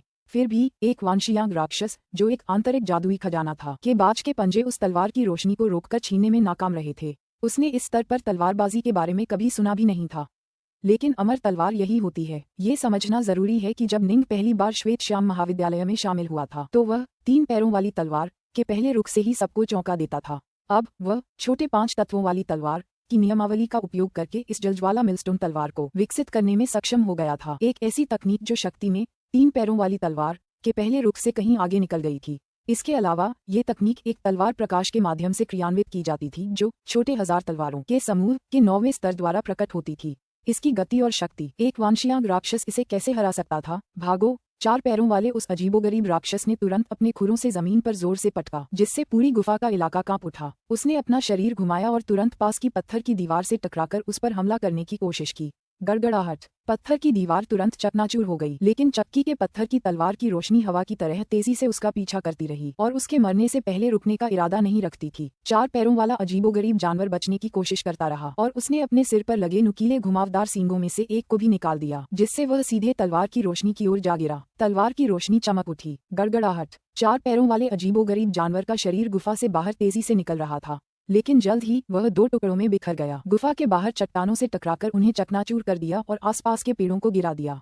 हालांकि उसका 2 भागों में बटा शरीर भी गिर गया। उसके मुंह से खून बहता रहा, लेकिन कुछ ही पल बाद उसने दम तोड़ दिया। मर जाओ! नॉर्थसन ने भी गुस्से से दहाड़ लगाई, ये देखकर कि उसके वरिष्ठ प्रशिक्षु भाई ने अपनी शक्ति का प्रदर्शन किया है। दोनों काले जल सांप अचानक एक दूसरे से लिपट गए, पूंछ से एक दूसरे से जुड़ गए और तुरंत एक विशाल काला घेरा बना लिया, जिसने उस काले दांत वाले हाथी राक्षस को बेतहाशा लपेट लिया, जो बेतहाशा भागने की कोशिश कर रहा था। जैसे ही काला घेरा उसके चारों ओर घूमता, वह और कस जाता। कुरकुरा, काले दांत वाले हाथी के शरीर का ऊपरी आधा हिस्सा तुरंत ही मांस के पेस्ट में बदल गया और वह एक दयनीय मौत मर गया। जमीन पर पड़े सुनहरे पंखों वाले चील की तो बात ही क्या, वो तो बहुत पहले ही मर चुका था। और इस तरह 3 वांशियांग राक्षस भी मर गए। निंग ने हाथ हिलाकर सुनहरे पंखों वाले बाज और 4 पैरों वाले अजीब जानवर की लाशें इकट्ठी कीं। नॉर्टसन ने काले दांत वाले हाथी की लाश भी इकट्ठी की। ये रहने ही वाला है। नॉर्टसन बाहर की ओर दौड़ा। निंग की बात करें तो वह बच्चे को गुफा के बाहर ले जा चुका था, जो दरारों के जाल से ढकी हुई थी। एक गड़गड़ाहट की आवाज के साथ वह गुफा अपने आप ढह गई। हाँ, हमें तुरंत राक्षसों की 3 लाशें मिल गईं। बस 3 महीने इंतजार करना है और हम रेनड्रैगन गार्ड बन जाएंगे। नॉर्टसन बेहद उत्साहित था। ठीक है, निंग ने धीरे से सिर हिलाया। कमतर 1000 तलवारों की संरचना के जरिए उसकी 720 नश्वर श्रेणी की उड़ती तलवारों की शक्ति ने निंग को भी प्रसन्न कर दिया था। अरे बच्चे, नॉर्टसन ने उस छोटे बच्चे की ओर देखा। तुम इस पहाड़ पर क्यों हो? बच्चा भावशून्य भाव से देखता रहा। अभी अभी इन दोनों ने उन 3 राक्षसों को, जो इतने भयानक और क्रूर लग रहे थे कि उसका दिल डर से कांप उठा। ये कल्पना से परे था कि वे मर गए। नॉर्टसन को ये पूछते हुए सुनकर कि वह कहाँ से आया है, बच्चा एक पल के लिए तो शून्य से देखता रहा, लेकिन फिर उसकी आंखों से आंसू बहने लगे। उसने दूर की ओर इशारा किया। वहाँ। पुस्तक 8, अध्याय 15, नीला आकाशीय नाग। नॉर्टसन उस दिशा की ओर देखने लगा जिस ओर बच्चा इशारा कर रहा था, जबकि निंग बच्चे को गले लगाने के लिए आगे बढ़ा। चलो चलें, मुझे पता है वह कहाँ है। उसकी दिव्य अनुभूति ने पूरे राक्षस पर्वत को ढंक लिया। निंग को कैसे पता नहीं चलता। फुस फुस दोनों रोशनी की किरणों में तब्दील हो गए और पहाड़ से छलांग लगाने लगे। पहाड़ के भीतर मौजूद सभी राक्षस बुरी तरह डर गए थे और छिप गए थे। निंग का समूह तेजी से पहाड़ के भीतर एक गहरी खाई में पहुंच गया। नॉर्टसन ने नीचे देखा और जो उसने देखा उससे उसका चेहरा बदल गया। निंग भी चुपचाप नीचे देख रहा था। घाटी के नीचे लगभग 300 मीटर लंबी एक बेहद गहरी दरार थी। उस दरार के भीतर इंसान थे, जिनके शरीर सिर्फ पेड़ों के पत्तों और छाल से ढके थे। वे सभी या तो बच्चे थे या जवान। वहाँ एक भी बूढ़ा नहीं था। वे गहरी दरार में जीवन से बेसुध रहते थे। दरार के ऊपर स्टील का एक जाल था जिसने दरार को पूरी तरह से ढककर सील कर दिया था। इन्हें यहाँ पाला जा रहा है। नॉर्टसन का शरीर हल्का सा कांपने लगा। दांत पीसते हुए उसने कहा, ये राक्षस सचमुच मरने के लायक हैं। ये मरने के लायक हैं। झट नॉर्टसन नीचे कूद पड़ा। गहरी दरार में कुछ छोटे राक्षस पहरा दे रहे थे। उन्हें पता ही नहीं था कि उनका राजा पहले ही मर चुका है। वहाँ कौन जा रहा है? ये हाथी राज पर्वत है। एक लंबा सींग वाला राक्षस जिसके हाथ में त्रिशूल था गुस्से से दहाड़ा, जबकि उसके पीछे छोटे राक्षसों का समूह समर्थन में चीख रहा था। नॉर्टसन ने गुस्से से भरी एक खर्राट भरी। उसके आसपास का इलाका तुरंत रात के अंधेरे में बदल गया। रात का आकाश चमकते तारों से भरा था और उनके बीच सूरज और चांद लटके हुए थे। चमकते सूरज के भीतर से एक विशाल हाथ अचानक बढ़ा और अचानक भयभीत हुए उन राक्षसों को जकड़ लिया, जो पीले चेहरे के साथ भागने की कोशिश कर रहे थे। सुनहरे प्रकाश वाले उस विशाल हाथ में फंसकर सभी राक्षसों के दिल कांप उठे। वे यहाँ क्यों हैं? नॉर्टसन गरजा। निंग चुपचाप एक तरफ खड़ा रहा। महान अमर, क्या आप इन मानव दासों की बात कर रहे हैं? सुनहरे प्रकाश के हाथों में कैद सींग वाले राक्षस ने जल्दी से समझाया। इन मानव दासों को बहुत पहले महाराज यहाँ लाए थे, जिन्हें उन्होंने कहीं और पाया था और यहीं पालने का फैसला किया था। बड़े दास छोटे बच्चों को जन्म देते हैं और जब छोटे बड़े हो जाते हैं तो वे और भी बच्चे पैदा कर सकते हैं। महाराज को मानव मांस खाने में आनंद आता है, इसलिए छोटे कोमल दास महाराज के खाने के लिए हैं। कुछ बड़े दासों का मांस उतना स्वादिष्ट नहीं होता, इसलिए हमें चखने के लिए थोड़ा सा दिया जाएगा। ये सुनकर निंग का चेहरा भी पीला पड़ गया। तुम मौत के लायक हो। नॉर्टसन ने जोरदार दहाड़ लगाई और उसका प्रकट हाथ भींच गया। तत्क्षण वे राक्षस पीड़ा से चीखते हुए मांस के कीचड़ में चूर हो गए। यहाँ तक कि वह सींग वाला राक्षस जो अपने मूल रूप में वापस आ गया था, उस प्रकट हाथ ने उसे भी चूर चूर कर दिया। खटखट प्रकट हाथ ने फिर नीचे की ओर पंजे मारे और उन बंद स्टील की जंजीरों को चीर डाला। एक धमाकेदार आवाज के साथ कई जंजीरें तुरंत छोटे छोटे टुकड़ों में बिखर गईं और फिर एक तरफ फेंक दी गईं। उस गहरी दरार में रहने वाले कई इंसान कांप रहे थे। वे सब एक दूसरे के करीब आ गए और डर के मारे ऊपर की ओर देखने लगे। इन्हें बहुत समय से जानवरों की तरह पाला गया है। इनकी गुलामी की मानसिकता इन पर गहराई से बैठ गई है। निंग ने अपना सिर हिलाया और एक हल्की आह भरी, फिर सिर नीचे करके बगल में बैठे बच्चे को देखा। सिर्फ छोटे छोटे बच्चे ही शायद ठीक हो पाएं। वरिष्ठ प्रशिक्षु भाई, नॉर्टसन ने निंग की ओर देखा। चलो उनकी मदद करते हैं। ठीक है, निंग ने सिर हिलाया। जाहिर है हम उनकी मदद करेंगे। हमारे लिए तो ये बस थोड़ी सी अतिरिक्त मेहनत है, लेकिन उनके लिए इसका मतलब है अपनी किस्मत बदलना। ठीक है, नॉर्टसन ने सिर हिलाया, फिर झुंझलाहट से बोला, लेकिन हमें 3 महीने तक गॉल पर्वतों के जंगली दलदलों में ही रहना होगा। हम इतने समय तक उनकी देखभाल नहीं कर सकते। हमें क्या करना चाहिए? अगर हमें कोई खतरा आता है तो हम उनकी उतनी अच्छी तरह देखभाल नहीं कर पाएंगे जितनी खुद की। चलो उन्हें सीधे रेनड्रैगन गार्ड के पास पहुंचा देते हैं, निंग ने कहा। गाउल पर्वतों के जंगली दलदलों में यही एकमात्र सुरक्षित जगह है। जहां तक रेनड्रैगन गार्ड उन्हें स्वीकार करेगा या नहीं, इस पर बात होगी। अगर बात बनी तो हम इस पर चर्चा करेंगे। अगर रेनड्रैगन गार्ड उनकी देखभाल करने को तैयार नहीं भी हैं, तो भी हम इन इंसानों को कुछ खाना दे सकते हैं और उन्हें 3 महीने तक जिंदा रहने दे सकते हैं। ये तो कुछ खास है। नॉर्टसन ने सिर हिलाया। गड़गड़ाहट, सुनहरी रोशनी का विशाल हाथ नीचे की ओर दबा और तुरंत दरार के किनारे एक गहरा रास्ता दिखाई दिया जो उससे बाहरी दुनिया की ओर जाता था। अब से तुम गुलाम नहीं हो। नॉर्टसन ने बाड़े के भीतर मनुष्यों को घूरते हुए ऊंची आवाज में उन्हें पुकारा। ये इंसान हमेशा साथ साथ रहते थे, इसलिए स्वाभाविक रूप से वे एक दूसरे को सिखा पाए और मानव भाषा को आगे बढ़ा पाए। स्वाभाविक रूप से वे समझ भी गए, हालांकि उनके सरल मन ने उन्हें थोड़ा असहज बना दिया। वे डरे हुए दूर खड़े दो युवकों की ओर देख रहे थे। एक फर पोशाक पहने युवक था, जबकि दूसरा सफेद वस्त्र पहने युवक था। फिर भी इतने साल बीत जाने के बाद भी वे इस जीवन परिवर्तनकारी पल को कभी नहीं भूल पाएंगे। वे इन दो नौजवानों को कभी नहीं भूल पाएंगे। कनिष्ठ प्रशिक्षु भाई नॉर्टसन, उन्हें युद्धपोत पर चढ़ने दो, निंग ने कहा। ठीक है, नॉर्टसन ने सिर हिलाया, फिर हाथ हिलाया। आकाश में तैरता नीला ड्रैगन तुरंत एक ड्रैगन सिर वाले युद्धपोत में बदल गया और जमीन पर उतर गया। निंग चिल्लाया, सब लोग जहाज पर सवार हो जाओ। साथ ही उसने अपनी दिव्य इंद्रिय का इस्तेमाल करके उन्हें अदृश्य रूप से प्रभावित किया। हालांकि निंग ने आत्मा आकर्षक कला नहीं सीखी थी, फिर भी उसने इस तकनीक का संक्षिप्त रूप देखा था और इसके कुछ सबसे बुनियादी प्राथमिक रहस्यों को सीखा था। अपनी शक्तिशाली आत्मा का इस्तेमाल करके आत्मा तरंग का हल्का सा संकेत देकर वह इन सुन्न गुलामों को युद्धपोत की ओर धकेलने में कामयाब रहा। मम्मी, निंग के बगल में बैठा बच्चा सीधे अपनी माँ की ओर दौड़ा। चलो चलें। निंग ने अपना सिर उठाया और आसमान की ओर देखा।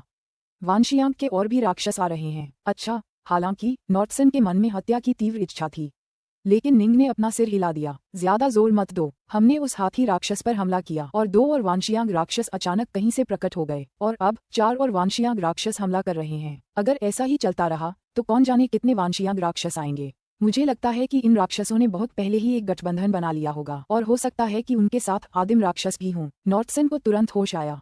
वरिष्ठ प्रशिक्षु भाई, आपकी बात सही है। उसने सिर हिलाया। हमारे पास पहले से ही वानशियांग के राक्षसों की काफी लाशें हैं। अब और मारने की कोई जरूरत नहीं है। झटपट ड्रैगन के सिर वाला युद्धपोत तेजी से आसमान में उड़ता हुआ दूर तक चला गया। ठीक इसी समय एक अतुलनीय रूप से सुंदर स्त्री 2 पुरुषों और एक दूसरी स्त्री के साथ गुफा संपदा के ध्वस्त खंडहरों के बाहर क्रम से पहुंची। मुझे अब बड़े भाई, तीसरे भाई और 5वें भाई की आभा का एहसास नहीं हो रहा है, उस सुंदर स्त्री ने भौहें चढ़ाकर कहा। 9वीं बहन, क्या ऐसा हो सकता है कि वह बड़ा भाई और बाकी लोग पहले ही मर चुके हों? हम पहले ही काफी तेजी से आ गए हैं। उन्होंने बस थोड़ी देर ही लड़ाई की है। वे तीनों वानशियांग राक्षस थे। बाकी वानशियांग राक्षसों को इस पर यकीन करने की हिम्मत नहीं हुई। खूबसूरत औरत ने सिर हिलाया। खून के धब्बों को देखो, पीछे छूटी आभा को देखो। बड़ा भाई और बाकी 2 शायद पहले ही मर चुके होंगे। लेकिन अचानक उसने अपना सिर उठाया। रोशनी की एक किरण आसमान में तेजी से बादलों में जा रही थी। वह रोशनी की किरण एक ड्रैगन के सिर वाला युद्धपोत था। एक युद्धपोत, एक अमर साधक का युद्धपोत। यह वही होगा जिसने बड़े भाई और बाकियों को मारा था। 9वीं बहन, चलो हमला करते हैं और बड़े भाई और बाकियों का बदला लेते हैं। बाकी राक्षस तुरंत शोर मचाने लगे। उनमें से 18 एक गठबंधन में शामिल हो गए थे, लेकिन ताकत के मामले में उनकी 9वीं बहन मोर राक्षस उन सब में सबसे शक्तिशाली थी। खूबसूरत औरत एक पल चुप रही, फिर बोली, अगर वे इतने कम समय में बड़े भाई और बाकी 2 को मार सकते हैं, तो अगर हम बदला लेने के लिए उन पर हमला भी करते तो भी हम में से आधे से ज्यादा लोग मर जाते। लेकिन अगर हम बाकी राक्षसों के आने का इंतजार करते तो वे बहुत पहले ही भाग चुके होते। चलो चलते हैं। हम तो बस बड़े भाई और बाकियों को ही दोष दे सकते हैं कि उनकी किस्मत बहुत खराब है। बाकी राक्षस तो बस शेखी बघार रहे थे। मोर राक्षस की बात सुनकर सबने झट से सिर हिला दिया। चल दर। वे सभी प्रकाश की धारियों में परिवर्तित होकर हाथी राजा पर्वत से दूर चले गए। 18 वानशियांग राक्षसों में से 3 मर चुके थे। इससे मोर राक्षस और बाकी राक्षसों को लगा कि उनकी सेनाएं पर्याप्त शक्तिशाली नहीं हैं। इसलिए उन्होंने तय किया कि वे आसपास के कुछ अन्य वानशियांग राक्षसों के साथ भी गठबंधन करेंगे। दरअसल वे ये भी सोचने लगे कि क्या उन्हें कुछ एकाकी घुमक्कड़ वानशियांग राक्षसों को भी भर्ती करने की कोशिश करनी चाहिए। गौल पर्वत के जंगली दलदल में एक गहरी पहाड़ी गुफा के भीतर फिसल जाओ। गुफा के भीतर एक पानी के कुंड में एक छोटा सा नीला सांप तैर रहा था। इस कुंड के पानी से एक नीला प्रकाश और एक ठंडी आभा निकल रही थी और कुंड के बीच से एक बर्फ का टुकड़ा निकल रहा था। अगर कोई अमर साधक इसे देख लेता तो वह तुरंत पहचान जाता कि यह बर्फ का टुकड़ा प्राचीन हिमनद बर्फ का एक टुकड़ा है। ये केवल उन्हीं जगहों पर बनता है जहाँ तात्विक ऊर्जा अत्यंत ठंडी होती है। कितना आरामदायक है। गौल पर्वत के जंगली दलदल वाकई अद्भुत हैं। ये खतरनाक रहस्यमयी जगह ढेरों खजानों से भरी है, लेकिन मैं अपनी शून्य पलक से उन सभी को आसानी से पार कर सकता हूँ। छोटा नीला सांप खुशी से छटपटा रहा था और बेतहाशा इस बर्फीले कुंड से ऊर्जा सोख रहा था। पहले की तुलना में मेरा स्वेलो पर्वत एक बिल्कुल बंजर भूमि है। वहाँ लगभग कोई खजाना नहीं है। वाह, कमाल है। छोटा नीला सांप अतुलनीय रूप से प्रसन्न था। लगता है गुरुओं ने मुझे गौल पर्वत के जंगली दलदलों में बुलाकर सही ही किया था। छोटे नीले सांप का छोटा सा सिर प्राचीन हिमनद की बर्फ के टुकड़े को लपेटने के लिए घूम गया। उसके शरीर में ठंडी ऊर्जा के स्पंदन प्रवाहित हुए। मेरी शक्ति अविश्वसनीय रूप से तेजी से बढ़ रही है। जब मैं पहली बार गौल पर्वत पर पहुंचा था तब मैं जिफू के शिखर स्तर पर था। अब 3 साल बाद मैं मध्य वानशियांग स्तर तक पहुंच गया हूँ। हालांकि मैं अभी भी कुलपति से बहुत कमजोर हूँ। मुझे भी एक अमर राक्षस बनने में कितना समय लगेगा, तब तक मैं भी अपने लिए एक बड़ा भूभाग ले लूंगा और खुद को इस क्षेत्र का अमर स्वामी घोषित कर लूंगा।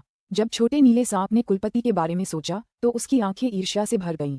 नहीं, छोटे नीले सांप की आंखों से अचानक एक ठंडी रोशनी चमक उठी। गाउल पर्वत छोड़ने के बाद मुझे कुछ काम निपटाने के लिए स्वेलो पर्वत वापस जाना होगा, खासकर उस आयनवुड जान का जिसने मेरा पीछा किया और मुझ पर हमला किया।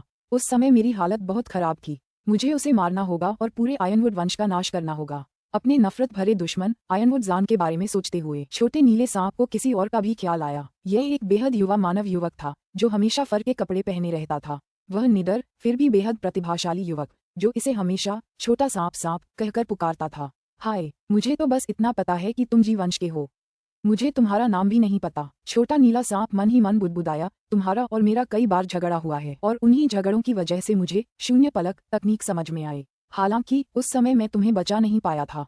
चिंता मत करो, समय आने पर मैं तुम्हारी तरफ से भी बदला लूंगा। मैं उस आयनवुड जान का सफाया कर दूंगा। अगर तुम अभी जिंदा हो, तुम्हारी प्रतिभा को देखते हुए अब तक तुम बहुत शक्तिशाली हो गए होगे।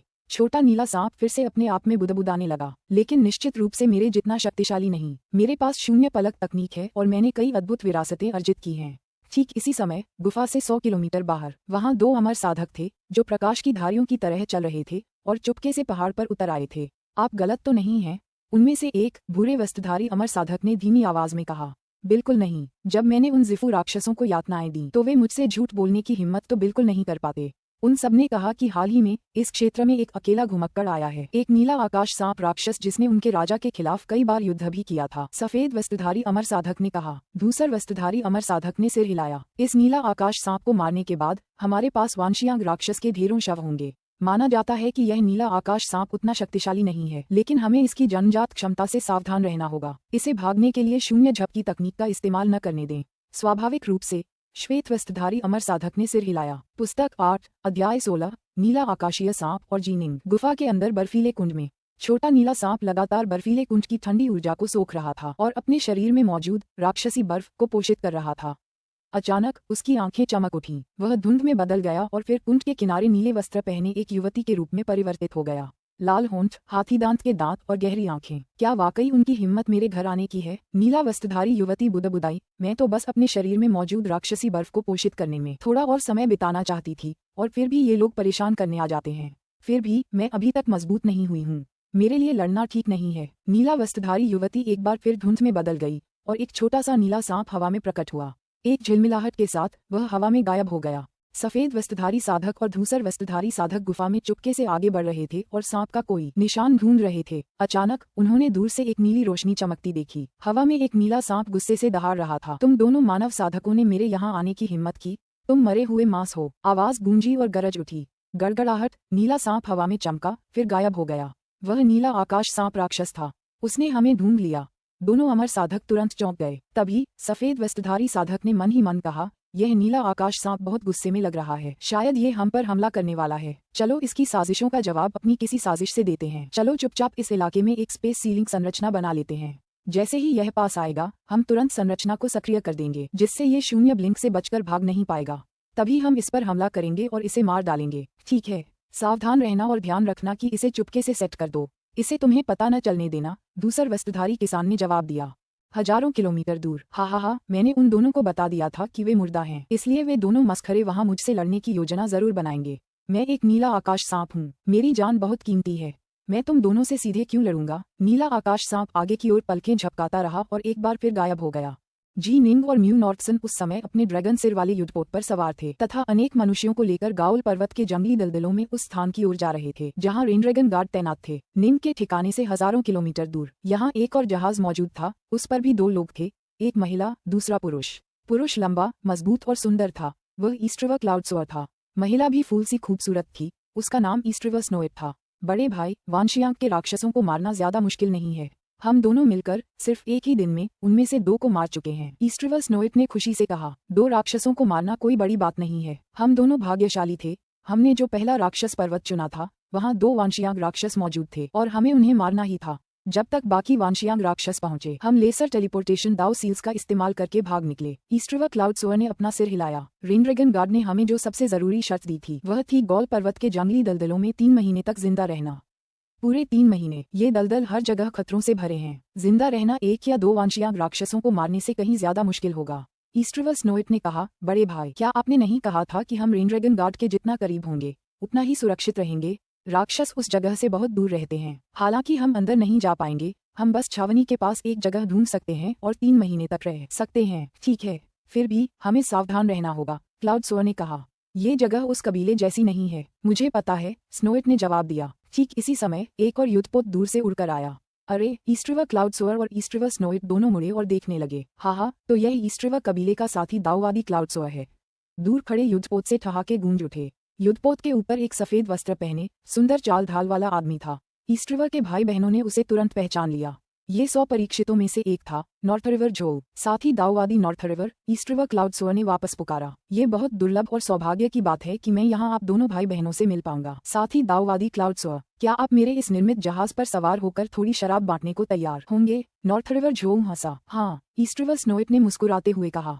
लेकिन क्लाउडसोअर ने सिर हिला दिया। नहीं, कोई जरूरत नहीं। ये सुनकर स्नोइट ने उत्सुकता से अपने बड़े भाई की ओर देखा, लेकिन क्लाउडसोअर ने बस उसे एक नजर देखा। स्नोइट ने कोई बहस नहीं की। अगर ऐसा है तो मैं जबरदस्ती नहीं करूंगा।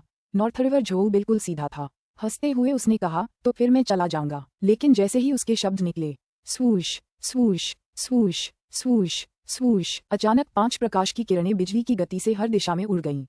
ये 5 प्रकाश की किरणें 5 वांशियांक सिद्ध पुरुष थे। ये सभी रेनड्रैगन गार्ड में शामिल होने के लिए परीक्षार्थियों में से थे। 5 वांशियांक सिद्ध पुरुषों के शरीर से एक धुंधली धूसर रोशनी निकल रही थी और उस युद्धपोत पर अभी भी खड़े नॉर्थरिवर जोल का शरीर भी उस रोशनी से चमक रहा था। कुल 6 सभी धूसर रोशनियां आपस में जुड़ी हुई थीं, इस क्षेत्र को घेरे हुए। एक स्पेसलॉक संरचना। ईस्ट्रिवर क्लाउडसोअर और ईस्ट्रिवर स्नोइट के चेहरे पूरी तरह बदल गए। तुम क्लाउडसोअर का चेहरा राख सा हो गया था जब वह आसपास खड़े 6 अमर साधकों को घूर रहा था। स्नोड्रैगन पर्वत के डोंगवन, 1000 नदियों के संप्रदाय के जू मनक्वान, स्काईस्प्लिटर स्वॉर्ड संप्रदाय के नॉर्थरिवर जोल, तुमने वास्तव में एक स्पेसलॉक संरचना तैयार की थी। कम टेलीपोर्टेशन वाले दाव सील केवल जिफू शिष्यों और साधारण वांजियांग सिद्धों के विरुद्ध ही उपयोगी थे। अधिकांश शक्तिशाली वांजियांग सिद्ध अपने साथ एक स्पेसलॉक संरचना रखते थे। एक बार जब वे इसे स्थापित कर लेते तो लॉक्ड स्पेस वाले क्षेत्र में टेलीपोर्ट करने का कोई रास्ता नहीं होता। 4 शिखर वांजियांग सिद्ध, 2 दिवंगत वांजियांग सिद्ध। क्लाउडसोअर और स्नोइट ने एक दूसरे को देखा। उनकी आंखों में निराशा थी। उन्हें मार डालो। नॉर्थरिवर जोल की आंखों में एक ठंडी नजर चमक उठी। मारना? क्लाउडसोअर और स्नोइट भी उन्मत्त हो गए। मैं, ईस्ट्रिवर क्लाउडसोअर, बदला जरूर लूंगा। जरूर। दूर से एक वीरान, भयंकर, नफरत भरी चीख गूंजी। ईस्ट्रिवर क्लाउडसोअर, जो खून से लथपथ और एक हाथ से वंचित, स्पेसलॉक संरचना के बाहर निकल आया था। उसने तुरंत अपनी लेसर टेलीपोर्टेशन दाव सील का इस्तेमाल किया और गायब हो गया। उसकी छोटी बहन तो पहले ही मर चुकी थी। आखिरकार इन 2 भाई बहनों का सामना वांशियांग राक्षसों से नहीं हुआ था, जिनके पास कोई विरासत या खजाना नहीं था। उनका सामना वांशियांग के मानव कुलीनों से हुआ था, जो प्रसिद्ध जनजातियों और कुलों से थे। 4 शिखर वांशियांग सिद्ध, 2 पर्वतीय वांशियांग सिद्ध। सेना में शामिल होने पर वे उन दोनों को कुचलने में पूरी तरह सक्षम थे। वह पूर्वी नदी का क्लाउडसोअर भागने में कामयाब रहा। उत्तरी नदी के जोग ने सिर हिलाया। उसे खुद को भाग्यशाली समझना चाहिए। बाकी 5 युद्धपोत की ओर उड़ गए, जबकि झोंग ने मारे गए स्नोइट का जादुई भंडारण बेल्ट उठाया और उसमें से देखने लगा। कैसा है? बाकियों ने पूछा। बुरा नहीं है। यहाँ एक वांशियांग राक्षस की लाश है। नॉर्थरिवर झोंग ने जादुई बेल्ट अपने बगल में बैठे किसी व्यक्ति को दे दी और सबको उसमें से देखने दिया। हालांकि उन 6 ने एक दूसरे को मारने में एक दूसरे का साथ देने के लिए हाथ मिलाया था और हालांकि उन्होंने स्वर्ग के ताऊ की शपथ ली थी, फिर भी वे सभी युद्ध की लूट को देखना चाहते थे। नॉर्थरिवर झोंग हंसा। 3 महीने? हमारे लिए वांशियांग के 6 राक्षसों की लाशें ढूंढना वाकई आसान होगा। ठीक है। सुनहरे वस्त्र पहने डोंगवन मुस्कुराया और सिर हिलाया। जिन अमर साधकों ने वांशियांग राक्षसों का वध किया था, वे सभी संभवतः रेनड्रैगन गार्ड्स के पास वापस लौटेंगे। जब तक हम इस क्षेत्र में गश्त करते रहेंगे, हमें निश्चित रूप से और भी मिलेंगे। जो भी हमारा सामना करेगा, हम उसे मार देंगे। तो फिर हम ऐसा करते रहेंगे। सभी उत्सुकता से भर गए।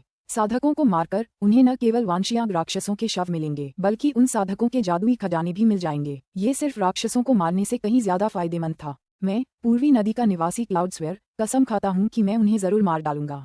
क्लाउडसोअर खून से लथपथ हवा में प्रकट हुआ। उसकी आंखें नफरत से भरी थीं। उत्तरी नदी का निवासी झोल, जू मनक्वान, डोंगवन। क्लाउडसोअर ने अपना नाम मुंह में लेकर एक के बाद एक नाम दोहराए, मानो वह उन्हें अपनी स्मृति में गहराई तक संजो रहा हो। छोटी बहन, छोटी बहन। क्लाउडसोअर के आंसू बहने लगे। वह हमेशा से जानता था कि अमरों का रास्ता बेहद खतरनाक होता है, लेकिन किसने सोचा था कि उसके पहले ही सच्चे साहसिक कार्य में उसकी छोटी बहन की मौत हो जाएगी। इससे क्लाउडसोअर, जो पहले से ही उत्साहित और उत्सुक था, असीम पीड़ा और घृणा से भर गया।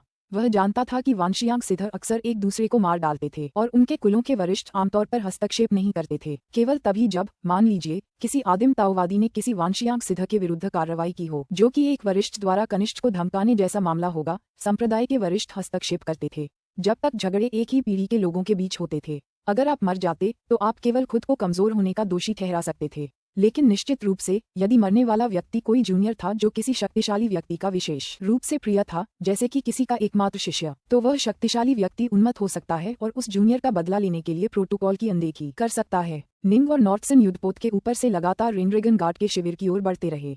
वरिष्ठ प्रशिक्षु भाई जी निंग, नॉर्टसन ने उन भयभीत, बेचैन इंसानों को घूरा, फिर धीरे से कहा, वे अभी भी भयभीत और बेचैन हैं। अभी भी वे हमसे डरते हैं, बस बच्चों में थोड़ी ज्यादा हिम्मत है। वे बहुत लंबे समय से गुलामी में हैं। निंग ने सिर हिलाया। गुलामी उनके अंदर जड़ जमा चुकी है, इसे बदलना बहुत मुश्किल होगा। बच्चों में कुछ उम्मीद है। नॉर्टसन ने उस पहले बच्चे को देखा जिसे उन्होंने बचाया था। मुस्कुराते हुए वह उनके पास गया। बच्चे के बगल में एक गंदी सी दिखने वाली औरत खड़ी थी। डरी हुई उसने तुरंत अपने बेटे को दूर खींच लिया, लेकिन उसका बेटा निडर था। वह बस नॉर्टसन को देखता रहा। बच्चे, तुम्हारा नाम क्या है? नॉर्टसन ने कहा, मेरा नाम आयन बॉय है। बच्चे ने सिर उठाया और पूछा, अमर लोगों, तुम्हारा नाम क्या है? नॉर्टसन हंसा, मेरा नाम म्यू नॉर्टसन है। वहाँ मेरा सीनियर प्रशिक्षु भाई जी निंग है। मु नॉर्टसन, जी निंग। बच्चे ने धीरे से नाम बुदबुदाया, मानो उन्हें याद कर रहा हो। निंग भी हंसा और पास आकर बोला, यह आयन बॉय बहुत चालाक है। जब निंग और नॉर्टसन उस बच्चे से बात कर रहे थे, तभी दूर से एक जहाज उनके जहाज के करीब आने लगा। देखो, वह ड्रैगन के सिर वाला युद्धपोत। नॉर्थरिवर झोंग ने दूर की ओर इशारा किया।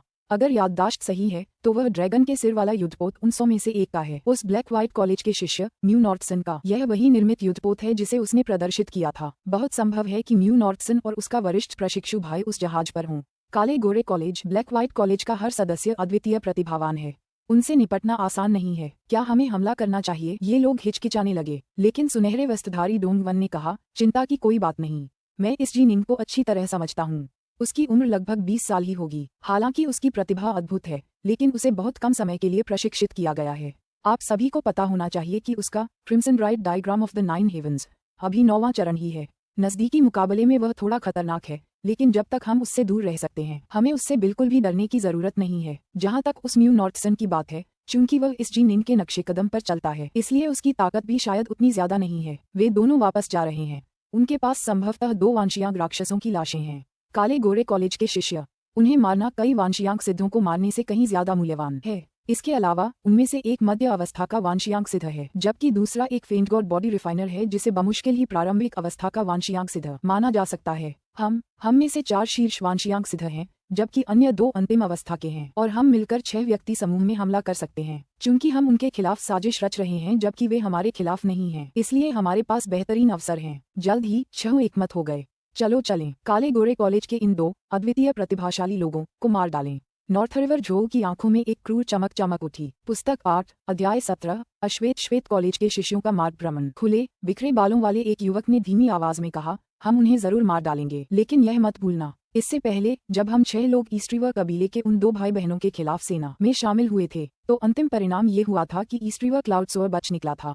ये दोनों ब्लैक व्हाइट कॉलेज के हैं। हालांकि एक मध्य अवस्था का वांशियांग सिद्ध है और दूसरे को प्रारंभिक अवस्था का फेंट गॉड वांशियांग सिद्ध माना जा सकता है। वे निश्चित रूप से कई सुरक्षात्मक जादुई खजाने ले जा रहे हैं। अगर हम सावधान नहीं रहे तो वे दोनों अंततः बच निकलेंगे। अंतिम परिणाम ये होगा कि न केवल वे जीवित रहेंगे, बल्कि हमने अपने लिए दुश्मन भी पैदा कर लिए होंगे। वरिष्ठ प्रशिक्षु भाई जी की बात सही है। सुनहरे वस्त्र पहने डोंगवन ने सिर हिलाया। जी निंग और मेरे स्नोड्रैगन पर्वत के बीच कुछ दुश्मनी है और मैं उससे अच्छी तरह परिचित हूँ। वह सचमुच एक अद्भुत प्रतिभा है और उसकी प्रशिक्षण गति अद्भुत है। अगर वह बच निकला तो हमें निश्चित रूप से एक शक्तिशाली दुश्मन मिल जाएगा। हालांकि वे इस विषय पर विचार कर रहे थे, लेकिन वास्तव में इन 6 वांशियांग सिद्धों में से कोई भी शत्रु उत्पन्न करने से सचमुच नहीं डरता था। चूंकि उन्होंने साधना पथ पर चलने का निश्चय कर लिया था, इसलिए वे अमर बनने के लिए कुछ भी करने को तत्पर थे। समूह की एकमात्र महिला ने कहा, हमें इस बारे में सावधानी से सोचना होगा कि हम क्या करें। अगर हम हमला करने ही वाले हैं तो हमें तुरंत अपने सबसे क्रूर हमले करने होंगे और उन्हें प्रतिक्रिया करने का मौका मिलने से पहले ही मार गिराना होगा। मेरा सुझाव है। 6 साधक आपस में बातें कर रहे थे। अगर दुश्मन कोई वांशियांग राक्षस होता तो ये बहुत आसान होता, लेकिन दुश्मन तो श्वेत श्याम विद्या के शिष्य थे। हालांकि वे मध्य अवस्था के वांशियांग सिद्ध और प्रारंभिक अवस्था के वांशियांग सिद्ध के समकक्ष थे, फिर भी उनमें जरा भी अति आत्मविश्वासी होने की हिम्मत नहीं थी। श्वेत श्याम विद्या के शिष्यों का सामान्य तर्क से आकलन नहीं किया जा सकता था। अगर ये दोनों ही सर्वोच्च वांशियांक सिद्ध होते तो शायद ये 6 साधक आक्रमण ही नहीं करते।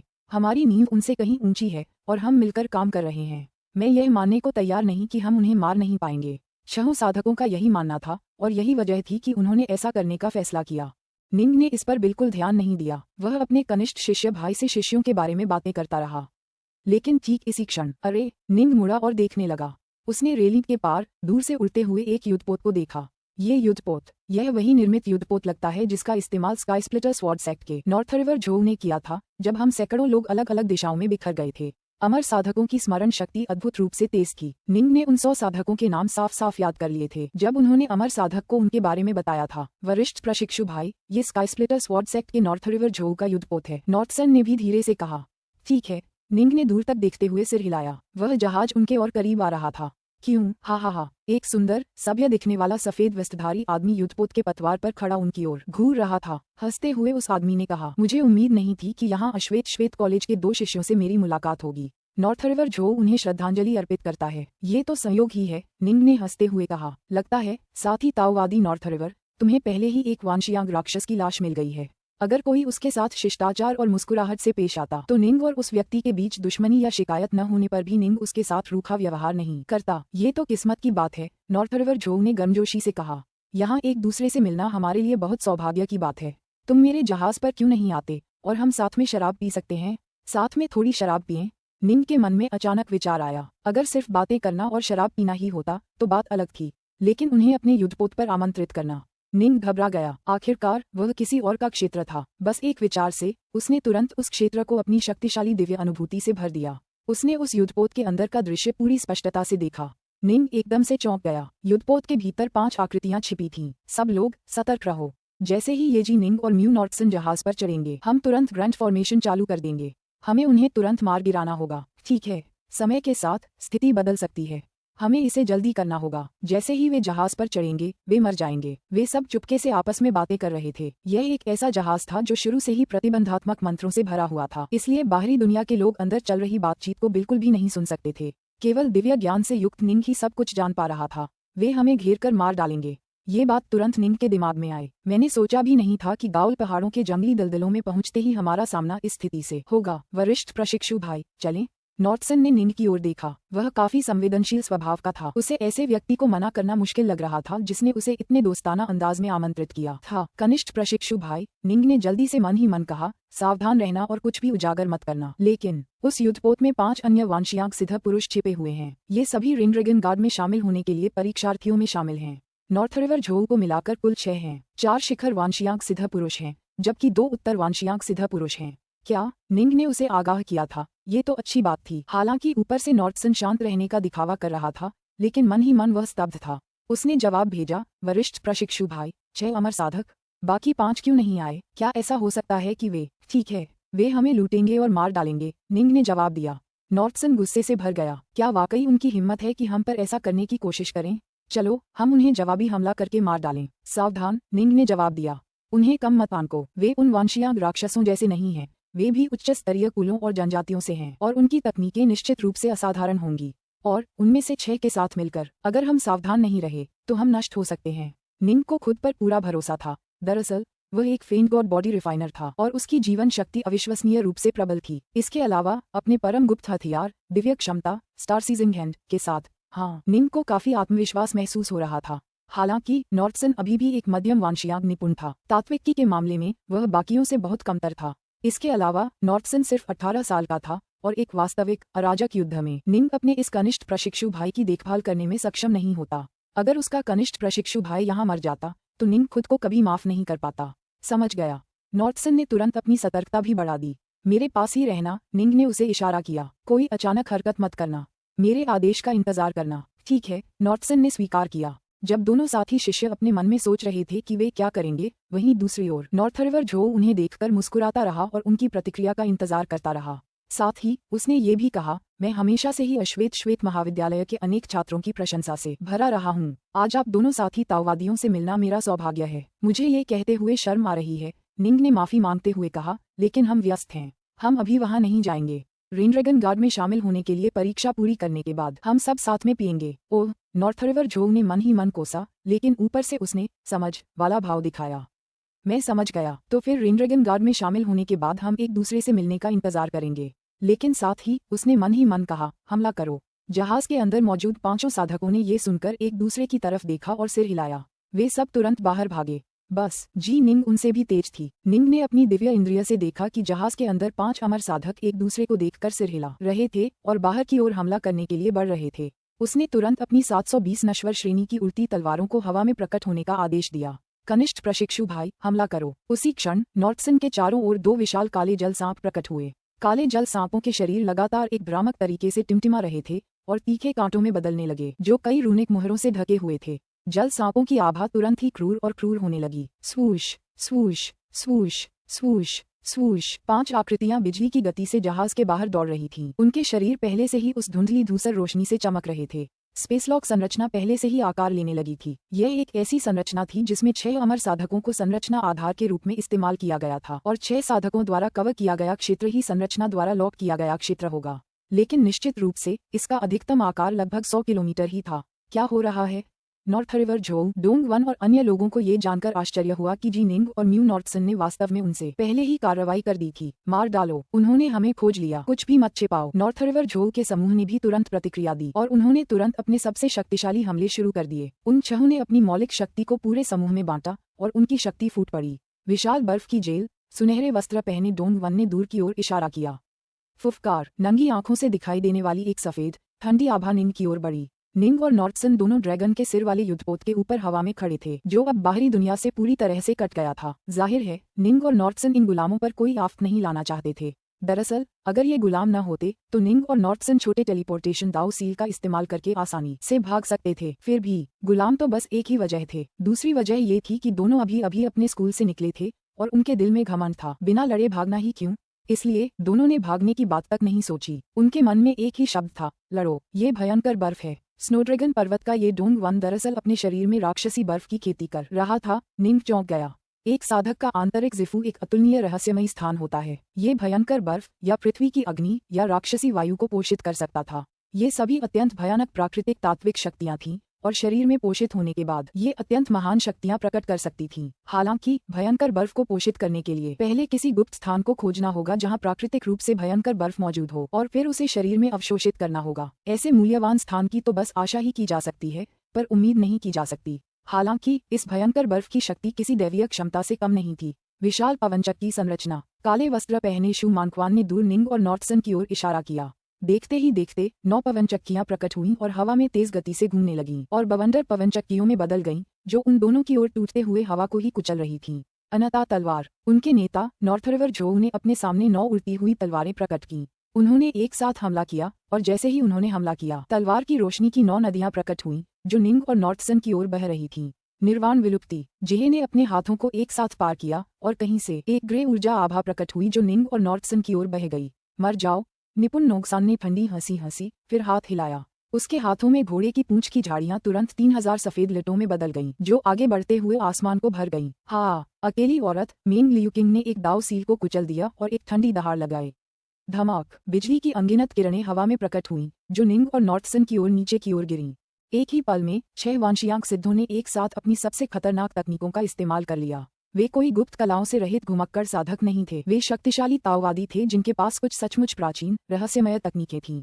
जलज्वाला कमल। 3 पैरों वाली तलवार, अनेक थीस्थोन। एक बेहद खूबसूरत विशाल खिलता हुआ कमल का फूल खिल रहा था, जिसके चारों ओर निंग और नॉर्थसन पूरी तरह से घिरे हुए थे। निंग ने किसी भी स्थिति से निपटने के लिए डार्कनॉर्थ तलवारें अपने हाथों में पकड़ रखी थीं, लेकिन साथ ही उसने छोटे 1000 तलवारों के समूह के 9वें स्तर का इस्तेमाल निंग की सबसे शक्तिशाली तलवार तकनीक 3 पैरों वाली तलवार के दूसरे रुख को अंजाम देने के लिए किया।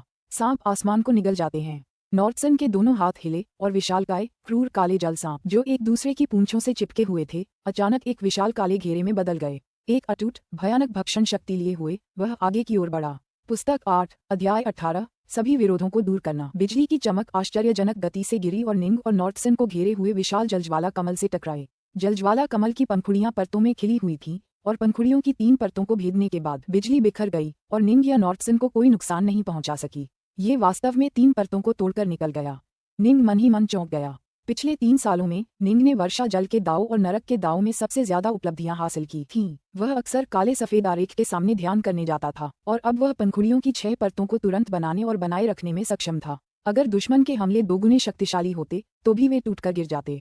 हालांकि निंग आश्चर्यचकित था। उसने देखा कि दूर से आने वाले पहले हमले वे 9 बवंडर पवनचक्कियां थीं। अनेक प्रकार के थिस्लथॉन प्रकाश की जैद सफेद तलवार धीमी गति से उड़ी, मानो वह अनगिनत चीजों से बंधी हो जिन्हें वह एक एक परत के माध्यम से बड़ी मुश्किल से तोड़ पा रही हो। जहां भी प्रकाश की जैद सफेद तलवार उड़ती थी, वह अपने साथ जो आभा लाती थी वह उत्तरी नदी के झोंग, जेहे, डोंगवन और अन्य वांगसियांग के अनुयायियों के चेहरे बदलने के लिए पर्याप्त थी। एक बार जब उन्होंने इसे महसूस किया, आखिर कौन था जिसने दावा किया कि जी निंग केवल नजदीकी मुकाबले में ही कुशल है? नॉर्थ रिवर झो और अन्य सभी अपने दिल में कोस रहे थे। आसन तलवार प्रकाश ने आसन भयंकर बर्फ को तुरंत चीर डाला। इसके बाद वह हवा में उड़ रही 9 बवंडर पवनचक्कियों से टकराए।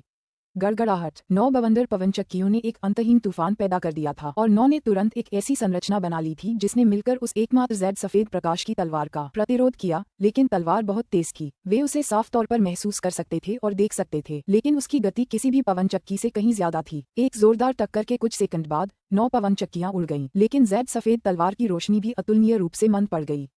क्रंच। घोड़े की पूंछ की 3000 सफेद लड़ियों के सामने जैद सफेद तलवार की रोशनी पूरी तरह से गायब हो गई। दुर्जेय। वह वास्तव में पहले डोंगवन की डायर आइस को तोड़ने में सक्षम था, फिर मेरे ज्यू मनक्वान के ग्रैंड विंडमिल फॉर्मेशन को तोड़ने में। यदि वह तलवार की रोशनी को नियंत्रित करने में इतना शक्तिशाली है तो हम उसे बिल्कुल भी करीब नहीं आने दे सकते। उत्तरी नदी के झो और बाकी सभी लोग हैरान थे।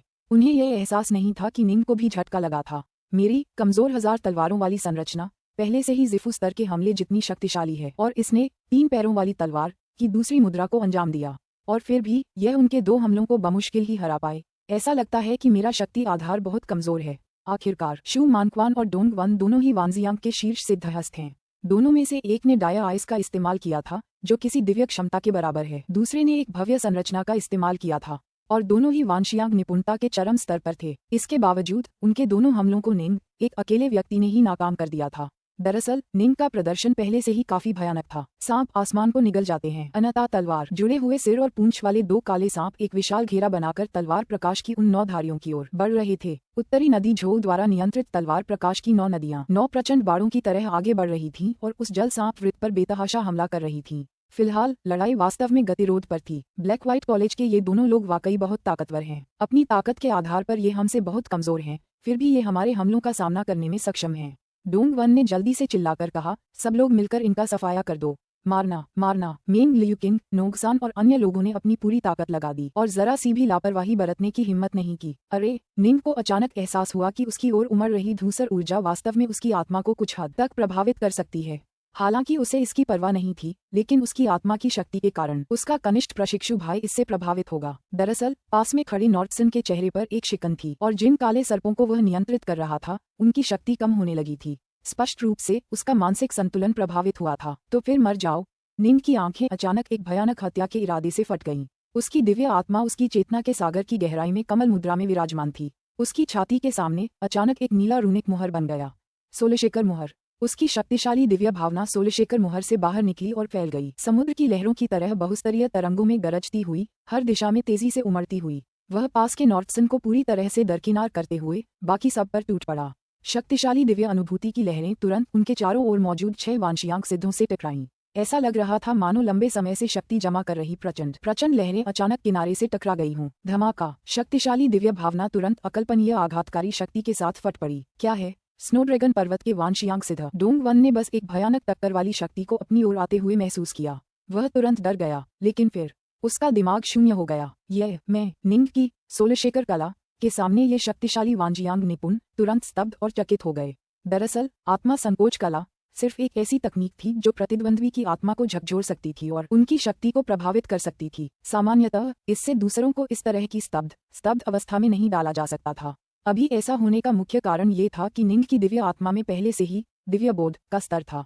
ये तकनीक का उपयोग करने वाले आदिम ताओवादी के समान था। स्वाभाविक रूप से इससे वे सभी स्तब्ध हो गए।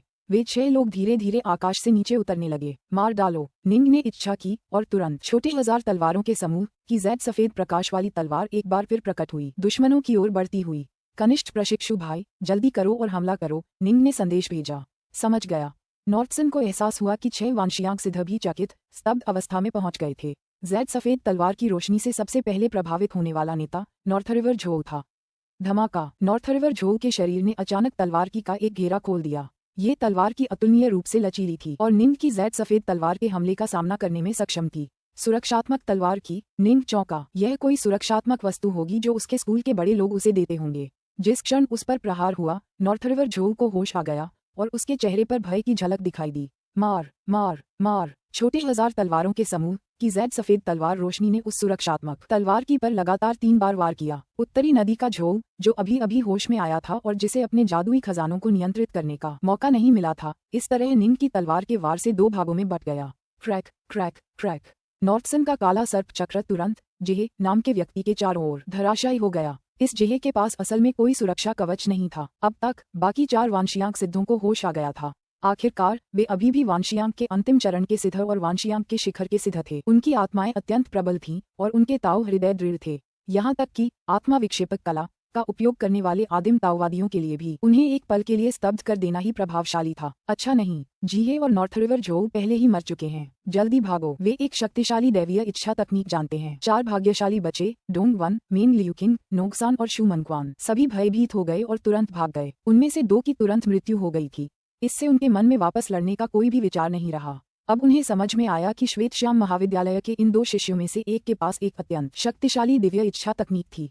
फिर भी वे अतुलनीय रूप से हैरान भी थे। हालांकि दिव्य इच्छा तकनीकें दुर्लभ थीं, वे अजेय नहीं थीं। केवल एक अत्यंत शक्तिशाली दिव्य आत्मा वाला व्यक्ति ही दिव्य इच्छा तकनीक का उपयोग करते समय शक्तिशाली हो सकता है, और स्पष्ट रूप से इन दोनों ने केवल थोड़े समय के लिए ही प्रशिक्षण लिया था। वे इतने शक्तिशाली कैसे हो सकते हैं? भागो। निंग ने ठंडी हंसी। धमाक। उसकी प्रबल दिव्य इच्छा शक्ति एक बार फिर समुद्र की प्रचंड लहरों की तरह हर दिशा में फैल गई। हालांकि इस बार भागने वाले 4 व्यक्ति तैयार थे, फिर भी वे प्रबल दिव्य इच्छा शक्ति से स्तब्ध थे और उनकी गति धीमी हो गई। कनिष्ठ प्रशिक्षु भाई, इन्हें मार डालो। निंग अपनी डाकनॉर्थ तलवारें हाथों में लिए स्नोड्रैगन पर्वत के डोंगवन की ओर सीधे बढ़ा। साथ ही उसने छोटे 1000 तलवारों के समूह की अपनी तलवार रोशनी को नियंत्रित करके उस शू मनक्वान पर हमला किया। समझ गया। नॉर्थसन का काला सर्प चक्र तुरंत टूट गया और 2 विशाल जल सांपों में बदल गया, जिन्होंने नोक्सान और मेन लियूकिंग पर हमला कर दिया। सोलशेखर 8। निंग ने एक बार फिर सोलशेखर कला का उपयोग किया और ऊर्जा की अंतहीन निरंतर लहरें उन 4 वांशियांक सिद्धों की ओर बह गईं। स्नोड्रैगन पर्वत, है ना? मरो। निंग के हाथों में डाकनॉर्थ की तलवारें 2 प्रकाशधारियों के रूप में निकल आईं, जो डोंगवन को 2 भागों में विभाजित कर रही थीं। धमाका। डोंगवन के शरीर से एक काली ऊर्जा निकली जो सुरक्षात्मक परतों में बन गई, एक कोकून की तरह उसकी रक्षा कर रही थी। धमाका। निंग ने एक और हमला किया, लेकिन फिर भी वह उसे तोड़ नहीं पाया। डोंगवन ने अपने दांत पीस लिए। निंग की दिव्य इच्छा की टकराती लहरों के हमले के बीच भी उसने अपने दांत इतनी जोर से पीस लिए कि उनमें से खून निकलने लगा और उसकी आंखें लाल और पागल हो गईं। उसे ऐसा लग रहा था जैसे कोई दिव्य इच्छा की लहरों की झील में डूब रहा हो। हालांकि उसके शक्तिशाली दाव हृदय ने उसे जीवित रहने की इच्छा जगाई। प्रज्वलित करो। डोंगवन बमुश्किल होश में आते हुए रक्त अपवंचन तकनीक का प्रयोग किया। फुफकार। आसमान में अचानक एक चमकदार रक्तिम लाल रोशनी दिखाई दी और फिर वह दूर कहीं गायब हो गई। स्विश। निंग की 1000 तलवारों वाली छोटी सेना की तलवार की रोशनी से पीछा किया जा रहा जो मनक्वान भी बमुश्किल होश में था, लेकिन भाग नहीं पाया था। तलवार की रोशनी से उसकी मौत हो गई। एक भाग गया। निंग ने सिर हिलाया और आसमान से गिरती लाशों को इकट्ठा किया। निंग ने मुड़कर देखा। नॉर्थसन उसकी ओर उड़ रहा था। नॉर्थसन ने हार मानकर कहा, वरिष्ठ प्रशिक्षु भाई, मैंने उस मेन लियूकिंग को भागने दिया। हालांकि मैंने उस नोक्सान को मार डाला। 6 में से हमने 4 को मार डाला। निंग हंसा। बुरा नहीं, बुरा नहीं, बुरा नहीं का क्या मतलब है? हमने बहुत अच्छा किया। नॉर्थसन ने हैरानी से निंग को देखा। वरिष्ठ प्रशिक्षु भाई, आपने अभी कौन सी तकनीक इस्तेमाल की? मैंने उन्हें स्तब्ध अवस्था में जाते देखा। यह कोई दिव्य इच्छा तकनीक होनी चाहिए थी, है ना? हमारे श्वेत महाविद्यालय में केवल 3 दिव्य इच्छा तकनीकें हैं, आत्मा संकोच कला, आत्मा आकर्षक कला और आत्मा हत्यारा कला। आपने कौन सी तकनीक इस्तेमाल की? बेशक, सोलशेखर 8। निंग ने इसे छिपाने की कोशिश नहीं की। अद्भुत, नॉर्थसन ने कहा, अद्भुत। वरिष्ठ प्रशिक्षु भाई, आपकी आत्मा दिव्य स्तर पर है। आपकी सोलशेखर 8 की शक्ति अद्भुत है। आप उन्हें पूरी तरह से लड़ने में असमर्थ बना सकते थे। वास्तव में वे काफी शक्तिशाली थे। वे सभी लगभग मेरे बराबर थे। नॉर्थसन ने आश्चर्य से आह भरी। मैंने वास्तव में पर्याप्त प्रशिक्षण नहीं लिया है। देखते हैं वे क्या छोड़ गए, निंग ने कहा। ठीक है। नॉर्थसन भी उत्सुकता से भर गया। दोनों पहले ड्रैगन सिर वाले युद्धपोत की ओर उड़े। ड्रैगन सिर वाले युद्धपोत पर सवार सभी गुलाम बहुत डरे हुए थे। उन्हें जरा भी अंदाजा नहीं था कि बाहर क्या हुआ था। निंग और नॉर्थसन ने उनकी बात पर ध्यान नहीं दिया। इसके बजाय उन्होंने जल्दी जल्दी भंडारण प्रकार के जादुई खजानों को बांधना शुरू कर दिया। हालांकि उन्होंने जिन 4 लोगों को मारा था, वे वांशियांक के सिद्ध पुरुष थे, लेकिन उनके भंडारण प्रकार के जादुई खजानों में से सभी पृथ्वी श्रेणी के नहीं थे। 3 नश्वर श्रेणी के थे, जबकि केवल एक पृथ्वी श्रेणी का था। भंडारण प्रकार के खजानों के पृथ्वी श्रेणी के होने या न होने से वास्तव में कोई खास फर्क नहीं पड़ता था, इसलिए बहुत से अमर साधक उन्हें उन्नत करने के लिए सक्रिय रूप से आगे नहीं आते थे। कुछ ही क्षणों बाद, वरिष्ठ प्रशिक्षु भाई, ये जादुई खजाना किसका था? इसमें इतना तरल तात्विक सार है, इस बोतल में कम से कम 250 किलोग्राम तो होगा ही। ये जानकर नॉर्टसन तुरंत बहुत खुश हुआ। ये सुनकर निंग भी खुश हो गया। 250 किलो, इतना ज्यादा? निंग तुरंत समझ गया। शायद वांशियांक सिद्धि स्तर के शिखर तक प्रशिक्षण लेने के बाद वह इसका इस्तेमाल आदिम ताओवादी बनने के लिए करने की तैयारी कर रहा था। आदिम ताओवादी स्तर तक पहुंचने के लिए भारी मात्रा में द्रवीभूत तात्विक सार की आवश्यकता होगी। 250 किलो तो बस एक पूर्णांकन त्रुटि है। ये बात तो सही है। नॉर्टसन ने सिर हिलाया, लेकिन निंग काफी उत्सुक था। उन्होंने सिर्फ एक वांजियांग सिद्ध के भंडारण प्रकार के जादुई खजाने में 250 किलोग्राम द्रवीभूत तात्विक सार की खोज की थी। शायद इस मुठभेड़ के परिणामस्वरूप निंग खुद वांजियांग सिद्ध बनने में सफल हो जाएगा। पुस्तक 8, अध्याय 19, सफलता, वांशियांग निपुण। जी निंग और म्यू नॉर्टसन ने भंडार के खजानों को बांधना जारी रखा ताकि यह पता लगाया जा सके कि जिन 4 वांशियांग सिद्धों को उन्होंने मारा था, वे क्या क्या वस्तुएं छोड़ गए थे। अमर साधक अक्सर अपने सबसे महत्वपूर्ण खजानों को अपने साथ रखते थे। ऐसा इसलिए था क्योंकि जब वे उन्हें अपने पास रखते थे तो वे सबसे सुरक्षित रहते थे, और जाहिर है अगर वे मर जाते तो खजानों का उनके लिए कोई मूल्य नहीं रह जाता। इसलिए साधक आमतौर पर अपने खजानों को अपने साथ रखते थे। हमने उन सभी को बांध दिया है। नॉर्टसन ने एक लंबी सांस छोड़ी। वे सभी काफी मोटे थे, निंग ने हंसते हुए कहा। एक अकेले साधक को मारना वाकई एक वांशियांग राक्षस को मारने से कहीं ज्यादा फायदेमंद है। हालांकि वांशियांग राक्षस भी कभी कभी साधकों को मारने के लिए संरचनाओं और गठबंधनों पर निर्भर रहते थे, लेकिन वे आमतौर पर मारे गए साधकों के जादुई खजानों को द्रवीभूत तात्विक सार और अपनी जरूरत की कुछ खास चीजों के बदले में बदल देते थे। इस प्रकार जब निंग के समूह ने उन 3 वांशियांग राक्षसों को मार डाला तो उन्हें उनसे ज्यादा कुछ हासिल नहीं हुआ। नॉर्थरिवर जोउ, शू मनक्वान, नोंगसान, जीहे, नॉर्टसन ने आह भरी। उनमें से ज्यादातर के पास संरचना प्रकार के खजाने थे। नॉर्थरिवर जोउ की वे 9 पृथ्वी श्रेणी की उड़ने वाली तलवारें। मुझे लगता है कि वे सभी पृथ्वी श्रेणी की उच्च श्रेणी की उड़ने वाली तलवारें हैं। ठीक है, निंग ने सिर हिलाया। वांशियांग सिद्धों में ये सभी काफी दुर्जेय व्यक्ति थे। उनके जादुई खजाने असाधारण हैं। निंग ने अतीत में जिस सिद्ध शू ली को मारा था उसके पास पृथ्वी श्रेणी के साधारण जादुई खजाने थे। वह वांशियांग सिद्धों में एक निम्न स्तरीय व्यक्ति मात्र था। इसके विपरीत नॉर्थरिवर जोउ और अन्य उच्च स्तरीय व्यक्ति थे। कुल मिलाकर पृथ्वी श्रेणी के 33 जादुई खजाने। नश्वर श्रेणी के खजाने गिनने की कोई जरूरत नहीं है। ये खजाने संभवतः लगभग 1000 या 1500 किलोग्राम द्रवीभूत तात्विक सार के बराबर हैं।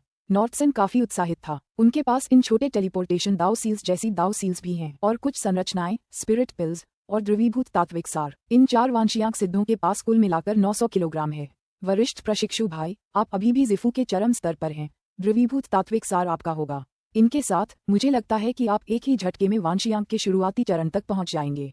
तब तक आपकी शक्ति नाटकीय रूप से बढ़ जाएगी। निंग ने कहा, जल्दी मत करो जूनियर प्रशिक्षु भाई, तुम्हें भी अपनी ताकत बढ़ानी होगी। लेकिन नॉर्टसन ने सिर हिलाया, फिर हार मानकर बोला, अगर तुम मुझे पूरे 900 किलोग्राम भी दे दो तो भी यह कहना मुश्किल है कि मैं वांशियांग के आखिरी चरण तक पहुंच पाऊंगा या नहीं।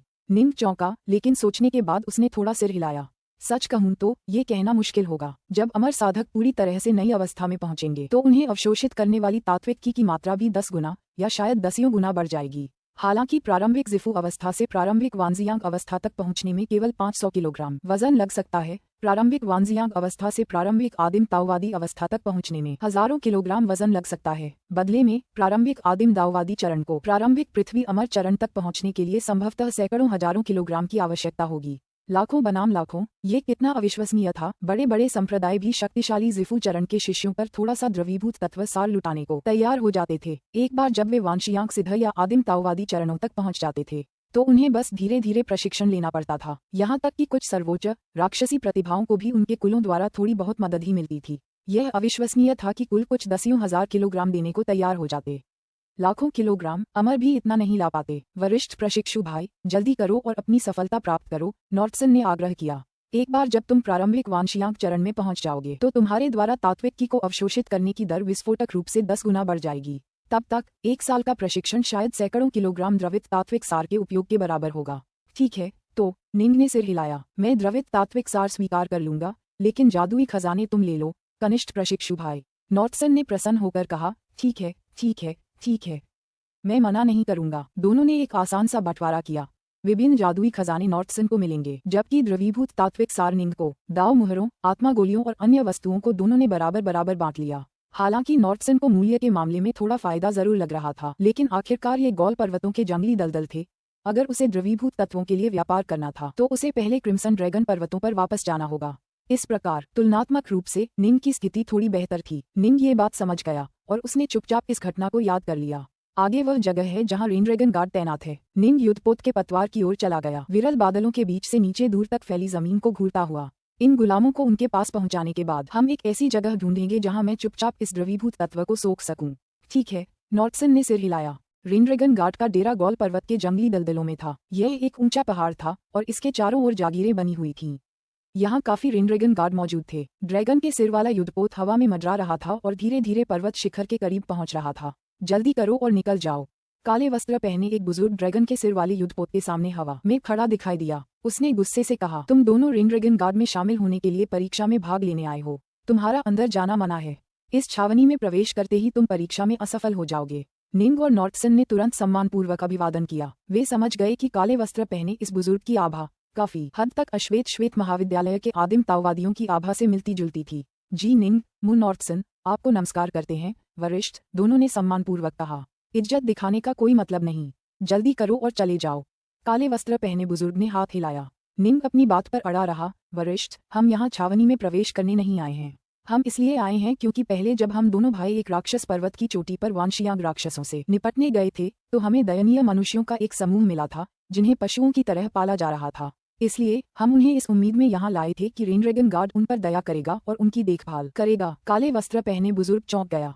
उसके चेहरे पर क्रोध के भाव उभर आए। ये राक्षस अपनी गलतियों से कभी नहीं सीखते। उसने निंग और नॉर्टसन की ओर देखा। उसकी आंखों में अब थोड़ी दया भरी नजर थी। इन गुलामों को बाहर निकालो, इन्हें छोड़ दो और मुझे इन्हें देखने दो। हाँ, निंग और नॉर्टसन ने आदरपूर्वक कहा। उन्होंने तुरंत युद्धपोत के दरवाजे खोल दिए और गुलामों का वह समूह जो गर्म केबिनों में खा पी रहा था दहशत से बाहर की ओर देखने लगा। काले वस्त्रधारी वृद्ध का चेहरा और भी कुरूप हो गया जब उसने पत्तों और छाल से ढके उन मानव दासों को देखा जिनकी आंखों में भय के भाव थे। उसने एक हल्की आह भरी।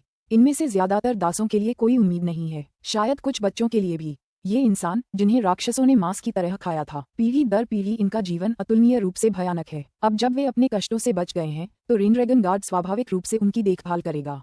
उन्हें मेरे हवाले कर दो। तुम दोनों गॉल पर्वत के जंगली दलदलों में ही रहोगे। 3 महीने बाद तुम वापस आ सकते हो। हाँ, निंग और नॉर्टसन दोनों बहुत खुश थे। पहले उन्हें डर था कि रेनड्रैगन गार्ड उनका ध्यान नहीं रखेगा, लेकिन अब लग रहा था कि रेनड्रैगन गार्ड इन मानव दासों के प्रति काफी दयालु था जिन्हें राक्षसों ने मवेशियों की तरह पाला था। थोड़ी देर बाद काले वस्त्र पहने आदिम दाववादी बुजुर्ग सभी मानव दासों को ले जा चुका था।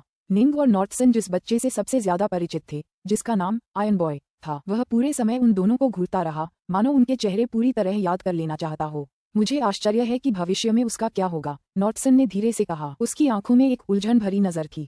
हर किसी की अपनी नियति होती है, निंग ने कहा। चलो चलें। ठीक है, नॉर्टसन ने सिर हिलाया। दोनों शिष्य एक बार फिर ड्रैगन के सिर वाले युद्धपोत पर सवार हो गए और शीघ्रता से शिविर क्षेत्र से निकलकर एक बार फिर गॉल पर्वत के जंगली दलदलों की गहराई में जाने लगे। आधा दिन बीत गया था, रात हो चुकी थी। निंग और नॉर्टसन ने एक ऐसा वीरान पहाड़ चुना था जहाँ कोई राक्षस नहीं था। निंग की दिव्य इंद्रिय ने पूरे पहाड़ का निरीक्षण किया था, लेकिन उसे कोई राक्षस नहीं मिला था।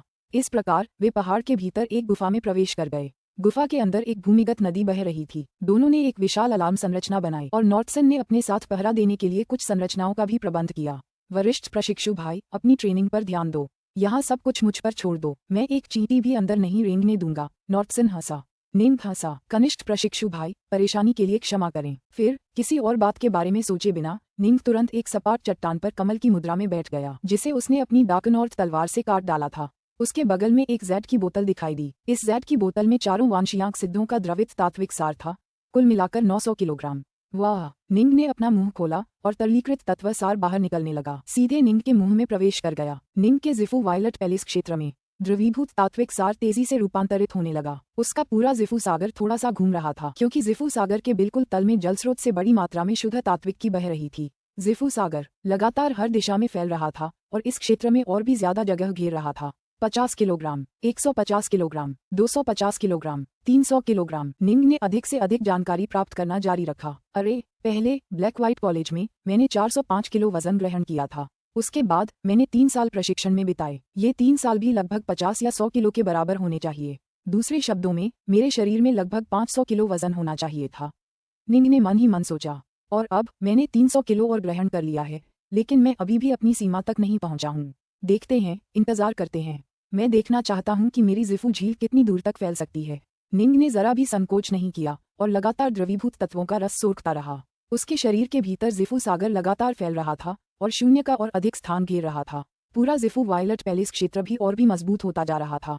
350 किलोग्राम, 400 किलोग्राम, 450 किलोग्राम। मास्टर का पिछला अनुमान था कि मुझे लगभग 800 से 850 किलोग्राम या उससे ज्यादा अवशोषित करना होगा, लेकिन मैं पहले ही 1000 किलोग्राम अवशोषित कर चुका हूँ। निंग के पुराने जिफू सागर में लगभग 500 किलोग्राम तरलीकृत मूल तत्व समाहित था, लेकिन अब उसने 500 किलोग्राम और अवशोषित कर लिया था। फिर भी निंग को अभी भी ऐसा नहीं लग रहा था कि वह अपनी सीमा तक पहुंच गया है। आओ, जारी रखो। धीरे धीरे उसके जिफू सागर के विस्तार की गति धीमी पड़ने लगी, मानो वह अपनी सीमा तक पहुंचने लगा हो। आसपास के शून्य ने एक चौंकाने वाली प्रतिरोधक शक्ति उत्पन्न करना शुरू कर दिया था, जिसने जिफू सागर को और अधिक फैलने से रोक दिया था। गड़गड़ाहट। पूरा वायलट पैलेस कांपने लगा था। जिफू झील अब 1 इंच भी नहीं फैल पा रही थी। पूरा वायलट पैलेस क्षेत्र अब अतुलनीय रूप से मजबूत हो गया था। निंग समझ गया कि उसका जिफू सागर आखिरकार अपनी सीमा तक पहुंच गया है। अपनी पिछली संचित ऊर्जा और इस बार के अवशोषण को मिलाकर उसने वास्तव में 1250 किलोग्राम द्रवीभूत तत्व के बराबर मात्रा ग्रहण कर ली थी। चाहे कुछ भी हो, मेरा जिफू चरण अब निश्चित रूप से अपने चरम पर है, निंग ने मन ही मन सोचा। अब मैं शुरुआती वांशियांक चरण तक पहुंच सकता हूं। दरअसल वह 3 साल पहले ही पहुंच सकता था, लेकिन उसका आधार स्थिर और ठोस नहीं था। निंग बहुत महत्वाकांक्षी व्यक्ति था। स्वाभाविक रूप से उसने आज तक इंतजार करने पर जोर दिया था। निंग ने बहते जल स्रोत से शब्दों को मन ही मन पढ़ना शुरू कर दिया, जिसमें वांशियांक निपुण चरण तक पहुंचने की प्रक्रिया का वर्णन था। एक विचार से ही उसका पूरा जिफू सागर बदलने लगा। पुस्तक 8, अध्याय 20, प्रकटीकरण। जी। निंग के जिफू वायलट महल के भीतर मौलिकी का असीम सागर विशाल और अंतहीन था। निंग के एक विचार मात्र से मौलिकी के पूरे सागर की सतह नीचे की ओर डूबने लगी। तत्वों की गहराई में तत्वों की सार तत्व की एक बड़ी मात्रा तेजी से लगातार संघनित हो रही थी। एक के बाद एक विशाल तारे लगातार जन्म ले रहे थे। एक अनिश्चित समयावधि के बाद गड़गड़ाहट। मौलिकी के समुद्र की सतह पहले ही काफी नीचे धंस चुकी थी। अचानक वह हिलने लगा और एक के बाद एक विशाल तारे धीरे धीरे उसके ऊपर से उठे, सतह को चीरते हुए ऊपर की ओर तैरने लगे। अनगिनत विशाल सघन तारे समुद्र की सतह से उभरे, शून्य में और ऊपर उड़ते हुए। उनमें से प्रत्येक मंद प्रकाश से चमक रहा था। उगते हुए आखिरकार अनगिनत तारे विशाल अनंत आकाश में ऊंचे ठहर गए। इस क्षण जिफू में सच्चा अंधकार छा गया। वे अनगिनत चमकते तारे रात के आकाश में लटके हुए थे और रात के आकाश के नीचे विशाल अंतहीन समुद्र था। यह वांशियांक स्तर आकाश में तारों का समुद्र तक पहुंचने के बाद पहली अभिव्यक्ति थी। गड़गड़ाहट। तत्वीयकी का सागर नीचे की ओर डूबता रहा। समुद्र के बीचों बीच जहां असंख्य मात्रा में तत्वीयकी का सार संघनित हो गया था, एक और भी आश्चर्यजनक रूप से विशाल तारा बन रहा था। एक और अनिश्चित समय के बाद यह अथाह विशाल तारा भी धीरे धीरे ऊपर की ओर उठने लगा। अंततः ये लहरों को चीरता हुआ धीरे धीरे आकाश में तैरने लगा। ये तारा उन अनगिनत तारों से बिल्कुल अलग अंदाज में ऊपर उठा जो अभी अभी ऊपर की ओर उठे थे।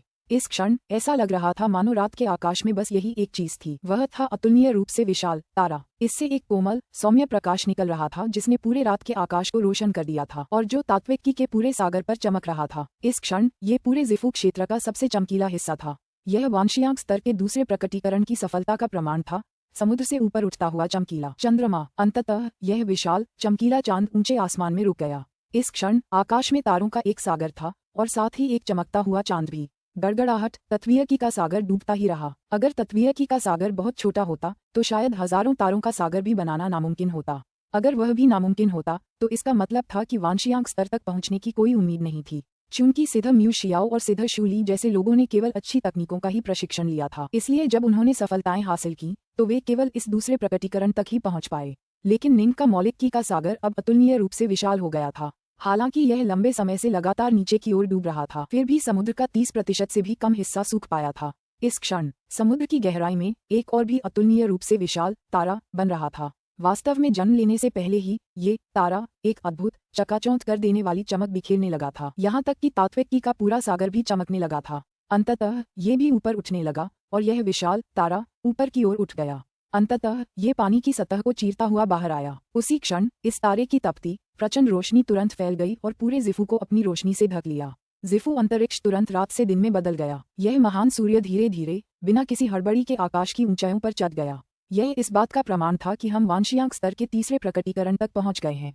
पूर्व से उगता हुआ भोर का सूर्य, तारों का समुद्र, समुद्र से उगता हुआ चमकीला चंद्रमा, पूर्व से उगता हुआ भोर का सूरज।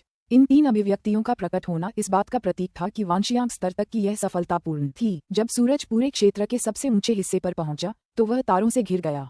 वह पास के चांद के ठीक सामने था, एक यांग दूसरा येन। इतनी ऊंचाई पर उड़ जाने के कारण सूरज की रोशनी अब पहले जैसी तीखी नहीं रही। चमकीला चांद, धधकता सूरज, एक शीतल दूसरा धधकता हुआ। नीचे समुद्र में 2 अलग अलग तरह की रोशनी भर गई थी। घनीभूत हो जाओ, निंग ने चाहा। तात्विकी का पूरा सागर, जो आधे से भी कम डूबा था, और भी तेजी से डूबने लगा। जैसे ही ऐसा हुआ, तात्विकी के सागर से प्रकाश के धब्बे ऊपर तैरने लगे। ये अनगिनत प्रकाश के धब्बे सतह को चीरकर ऊपर तैरने लगे, और जैसे जैसे तात्विकी का सागर डूबता गया और भी ज्यादा प्रकाश के धब्बे उभरने लगे। वे इतने सघन और असंख्य थे कि अनगिनत लग रहे थे। आकाश में जितने तारे थे उससे सैकड़ों नहीं हजारों प्रकाश के धब्बे ज्यादा थे। वे सब आकाश में उड़ गए। ये प्रकाश के धब्बे तारों, चांद और सूरज की ओर उड़े, फिर उनमें विलीन हो गए। चांद, सूरज और अनगिनत तारों का आकार बढ़ने लगा, और जैसे जैसे उन्होंने उन प्रकाश के धब्बों को अवशोषित किया, चांद, सूरज और तारे भी विकसित होने लगे। जब तक तत्वों का सागर अपने मूल आकार के 10% तक सिमट गया, तब तक सब कुछ थम सा गया। आकाश में चांद, सूरज और तारे पूरे आकार में बढ़ गए थे। सफलता, निंग आखिरकार निश्चिंत हो गया।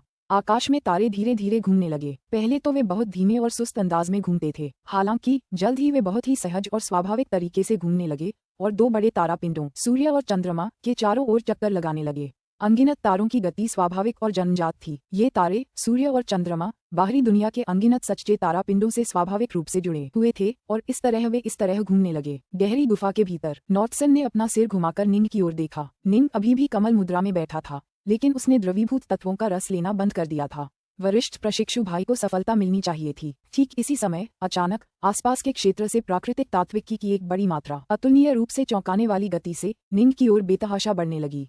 कुछ ही क्षणों बाद ये तात्विक की लहर थम गई। निंग ने अपनी आंखें खोलीं। जोर से हंसते हुए वह खड़ा हो गया। बधाई हो वरिष्ठ प्रशिक्षु भाई, आप वांशियांक स्तर पर पहुंच गए हैं, नॉर्टसन ने प्रसन्नता से कहा। मैंने अभी कुछ परीक्षण किए हैं। सचमुच, जैसा आपने कहा, कनिष्ठ प्रशिक्षु भाई। वांशियांक स्तर तक पहुंचने पर मेरे शरीर में जिफू के भीतर के तारे सचमुच बाहरी दुनिया के अनगिनत असली तारों के साथ प्रतिध्वनित होते हैं। एक बार जब मैं बाहरी दुनिया की तात्विकी को अवशोषित करना शुरू करता हूं, तो ऐसा होने की दर कई गुना बढ़ जाती है। निंग हंसा, लेकिन साथ ही उसने मन ही मन आह भरी। अगर कोई द्रवीभूत तात्विक सार बनाना चाहे तो ये कहीं ज्यादा मुश्किल होगा। अगर कोई ऐसा करना चाहता है तो उसे वही करना होगा जो अमर अग्नि ड्रैगन ने किया था। एक भव्य संरचना स्थापित करें, फिर प्राकृतिक जगत के तात्विकी को द्रवीभूत तात्विक सार में परिवर्तित करने में लंबा समय लगाएं। इस प्रकार द्रवीभूत तात्विक सार स्वाभाविक रूप से अतुलनीय रूप से मूल्यवान था। वांशियांक के सिद्ध और आदिम ताओवादी इसका उपयोग करने के बजाय प्रशिक्षण में थोड़ा अतिरिक्त समय लगाना पसंद करते थे। बहुत कम लोग ही इतनी बड़ी मात्रा में द्रवीभूत तात्विक सार का उपयोग तेजी से शक्ति प्राप्त करने के लिए कर पाते थे। वरिष्ठ प्रशिक्षु भाई, आप वांशियांक स्तर तक पहुंच गए हैं। आपके पास पृथ्वी श्रेणी के उपयुक्त जादुई खजानों की कमी होनी चाहिए। नॉर्टसन हंसा। इससे पहले हमने उस नॉर्थ रिवर झोऊ से उड़ने वाली तलवारों का एक सेट हासिल किया था। यह आपको बहुत पसंद आएगा। उड़ने वाली तलवारों का ये सेट आपके कनिष्ठ प्रशिक्षु भाई की ओर से आपकी सफलता के लिए आपको उपहार होगा। वरिष्ठ प्रशिक्षु भाई। निंग चौंका। नहीं, मैं नहीं कर सकता। नॉर्थ रिवर झोऊ की उड़ने वाली तलवारों का सेट, दरअसल यह 9 पृथ्वी श्रेणी की उड़ने वाली तलवारों का एक सेट था, और वे काफी अच्छी भी थीं। संभवतः उच्च श्रेणी की पृथ्वी श्रेणी की तलवारें। हालांकि उनके कम हजार तलवारों के समूह 9 यांग तलवार समूह का वर्तमान मूल उच्च श्रेणी की नश्वर श्रेणी की तलवारों से बना था। फिर भी एक वांशियांक सिद्ध के लिए वे 9 उच्च गुणवत्ता वाली पृथ्वी श्रेणी की उड़ने वाली तलवारों के सेट से काफी कमतर थीं। इन वस्तुओं की तुलनात्मक कीमत भी इस बात की गवाही देती थी। उच्च श्रेणी की नश्वर श्रेणी की उड़ने वाली तलवारें आमतौर पर 100 टैल द्रवीभूत तत्व सार की होती थीं, यानी लगभग 5 किलोग्राम। हालांकि नॉर्थ रिवर झोऊ की पृथ्वी श्रेणी की उड़ने वाली तलवारों के इस सेट की प्रत्येक तलवार लगभग 50 किलोग्राम की होगी। चूंकि 9 तलवारें एक सेट में आती थीं, इसलिए अगर उन्हें एक सेट के रूप में बेचा जाए तो संभवतः 500 किलोग्राम या उससे अधिक की कीमत मिल सकती थी। वरिष्ठ प्रशिक्षु भाई, ये उड़ती तलवारें मेरे लिए बेकार हैं। नॉर्टसन ने सिर हिलाया। यह मेरी बधाई का उपहार है। क्या ऐसा हो सकता है कि आप मना कर दें? वरिष्ठ प्रशिक्षु भाई। निंग ने नॉर्टसन की तरफ देखा, फिर मुस्कुराया। ठीक है, तो मैं उड़ती तलवारों का ये सेट स्वीकार कर लूंगा। दोनों साथी शिष्य थे और वे एक साथ जीवन मरण के संघर्ष में लगे हुए थे। निंग इस बारे में कोई लापरवाही नहीं बरतने वाला था। बस उसने इस पल को अपने दिल में गहराई से उकेल लिया था। धीरे धीरे समय बीतता गया। पलक झपकते ही आधा महीना बीत गया। आसमान में बादल आगे बढ़ रहे थे। एक ड्रैगन सिर वाला युद्धपोत इत्मीनान से आगे बढ़ रहा था। आगे एक स्थानिक विकृति दिखाई दे रही थी, साथ ही अंतरिक्ष में दरारें और दरारें भी। उन दरारों के पार एक धूसर धुंधला शून्य था। हालांकि निंग और नॉर्टसन ने ये चीजें अब तक कई बार देखी थीं, फिर भी उनके दिल डर से धड़क रहे थे। ड्रैगन के सिर वाला युद्धपोत स्वाभाविक रूप से इन चीजों से बहुत दूर रहता था। अगर वे गलती से इन स्थानिक विकृतियों में फंस जाते तो निंग समझ गया कि अपनी वर्तमान शक्ति के कारण वे निश्चित रूप से मर जाएंगे। उड़ती तलवारों का ये समूह वाकई तेज और प्रभावशाली है। इसमें एक बेहद जबरदस्त जानलेवा इरादा छिपा है। निंग जहाज के पतवार पर खड़ा था। उसने अपना दाहिना हाथ आगे बढ़ाया और उसके दाहिने हाथ के चारों ओर 9 उंगलियों जितनी उड़ती तलवारें थीं। ये 9 उड़ती तलवारें निंग के दाहिने हाथ के चारों ओर घूम रही थीं, लगातार घूम रही थीं, और कभी कभी तलवार की रोशनी उगल रही थी। निंग अभी भी पृथ्वी श्रेणी की 9 उड़ती तलवारों के इन समूहों से खुद को परिचित कर रहा था। चूंकि निंग को इन तलवारों का नाम नहीं पता था, इसलिए उसने इन्हें उत्तरी नदी तलवार संरचना बताया। एक तो इसलिए क्योंकि ये उत्तरी नदी के झोल की थीं, और दूसरा इसलिए कि वह खुद को लगातार दूसरे अमर साधकों से सावधान रहने की याद दिलाता रहे। वरिष्ठ प्रशिक्षु भाई, देखो, नॉर्टसन ने दूर की ओर इशारा किया। निंग ने ध्यान से देखा। धुंध में एक युद्धपोत उनकी ओर उड़ रहा था। युद्धपोत का आकार देखकर निंग ने तुरंत कहा, यह उन 100 में से एक है जिन्होंने रेनड्रैगन गार्ड परीक्षण में भाग लिया था। ये फॉर्मुलेस नामक शिखर वांशियांक सिद्ध का जहाज है। निराकार। नॉर्टसन भी मुड़ा और देखने लगा। यह वैसा तो नहीं होगा जैसा नॉर्थ रिवर झोऊ और बाकियों से मिलने पर हुआ था, है ना? उसके जहाज पर कोई और वांशियांक सिद्ध तो नहीं छिपे हैं, है ना? मुझे देखने दो। निंग ने अपनी दिव्य इंद्रिय को आगे बढ़ने और दूर खड़े युद्धपोत को पूरी तरह से घेरने की इच्छा की। निंग ने उस जहाज के अंदर चल रही सभी गतिविधियों की गहन जांच की। ऐसा करने के बाद निंग निश्चिंत हो गया। बुरा नहीं है, सिद्ध निराकार को छोड़कर केवल 2 ही व्यक्ति हैं, है ना? निंग का चेहरा अचानक बदल गया। उस दूर स्थित युद्धपोत में सफेद वस्त्रधारी ताओवादी ईस्टडॉन और धूसर वस्त्रधारी ताओवादी निराकार भी निंग के दूर स्थित ड्रैगन सिर वाले युद्धपोत की ओर देख रहे थे। वह ड्रैगन सिर वाला युद्धपोत ब्लैक व्हाइट कॉलेज के शिष्य म्यू नॉर्टसन का होना चाहिए। ग्रे वस्त्रधारी ताओवादी फॉर्मुलेस ने कहा। वे जिस इत्मीनान से काम कर रहे हैं और जिस धीमी गति से उड़ रहे हैं, उसे देखते हुए मुझे लगता है कि उन्होंने बहुत पहले ही वांशियांग राक्षस की लाश हासिल कर ली होगी। ताओवादी ईस्टडॉन ने कहा। आखिरकार वे काले गोरे कॉलेज के सदस्य हैं। ताओवादी निराकार ने भौहें चढ़ाईं, फिर सिर हिलाया। ये दुर्भाग्यपूर्ण है। जब हम पहली बार गौल पर्वत के जंगली दलदलों में गए थे तब हमारी किस्मत अच्छी थी। हमने एक वांशियांग राक्षस को भी मार डाला था, लेकिन उसके बाद जब से हमने उस नीला आकाश सांप के खिलाफ काम किया है, हमारी किस्मत ने करवट बदली है। हम कई बार असफल हुए। 3 दिन पहले उस नीला आकाश सांप ने हमें बेवकूफ बना दिया था और हम दोनों वहीं मरते मरते बचे थे। निपुण ईस्टडॉन ने दांत पीसते हुए कहा। पहली बार तो हमने उसे भागने दिया। दूसरी बार जब उसने हमें देख लिया तो उसने हमें बेवकूफ बनाया और हमें जाल में फंसा दिया। अगर हम फिर कभी उससे मिले तो मैं उसे जरूर मार डालूंगा। नीला आसमानी सांप। निंग के मन में अचानक विचार आया। पहले भी अपने माता पिता की सुरक्षा छोड़ने के कुछ ही समय बाद वह पश्चिमी प्रांत शहर से 10,000 किलोमीटर के भीतर एक साहसिक क्षेत्र में गया था। उसने कई बार एक नीले आसमानी सांप से युद्ध किया था। निंग ने आयनवुड जान को मार डाला था, लेकिन उसे एजियो स्काईस्नैक की लाश नहीं मिली थी। तब उसे शक था कि उसे अचानक वर्ड ब्लिंक तकनीक समझ आ गई होगी और वह भाग गया होगा। नीले आसमानी सांप अभी भी काफी दुर्लभ हैं। इसके अलावा अपनी जन्मजात खूबियों के कारण वे आमतौर पर काफी तेजी से बढ़ते हैं। निंग ने मन ही मन सोचा। मुझे आश्चर्य है कि जिस नीले आसमानी सांप से वे मिले थे, क्या वह वही है जो मुझे स्वेलो माउंटेन क्षेत्र में मिला था? जूनियर प्रशिक्षु भाई, चलो उनकी ओर बढ़ते हैं, निंग ने कहा। उनकी ओर बढ़ो। नॉर्टसन ने निंग की ओर देखा, जिसने सिर हिलाया। नॉर्टसन ने फिर कुछ नहीं पूछा, बल्कि ड्रैगन के सिर वाले युद्धपोत को और पास ले आया। निंग दूर तक देखता रहा। वह इन दोनों आदमियों से इस नीला आकाश सांप के बारे में और जानकारी हासिल करना चाहता था। चूंकि अगले 2-3 महीने तक जंगली दलदल में उसके पास करने को कुछ नहीं था, इसलिए वह जाकर जांच पड़ताल कर सकता था कि क्या यह नीला आकाश सांप वही है जिसे वह जानता था।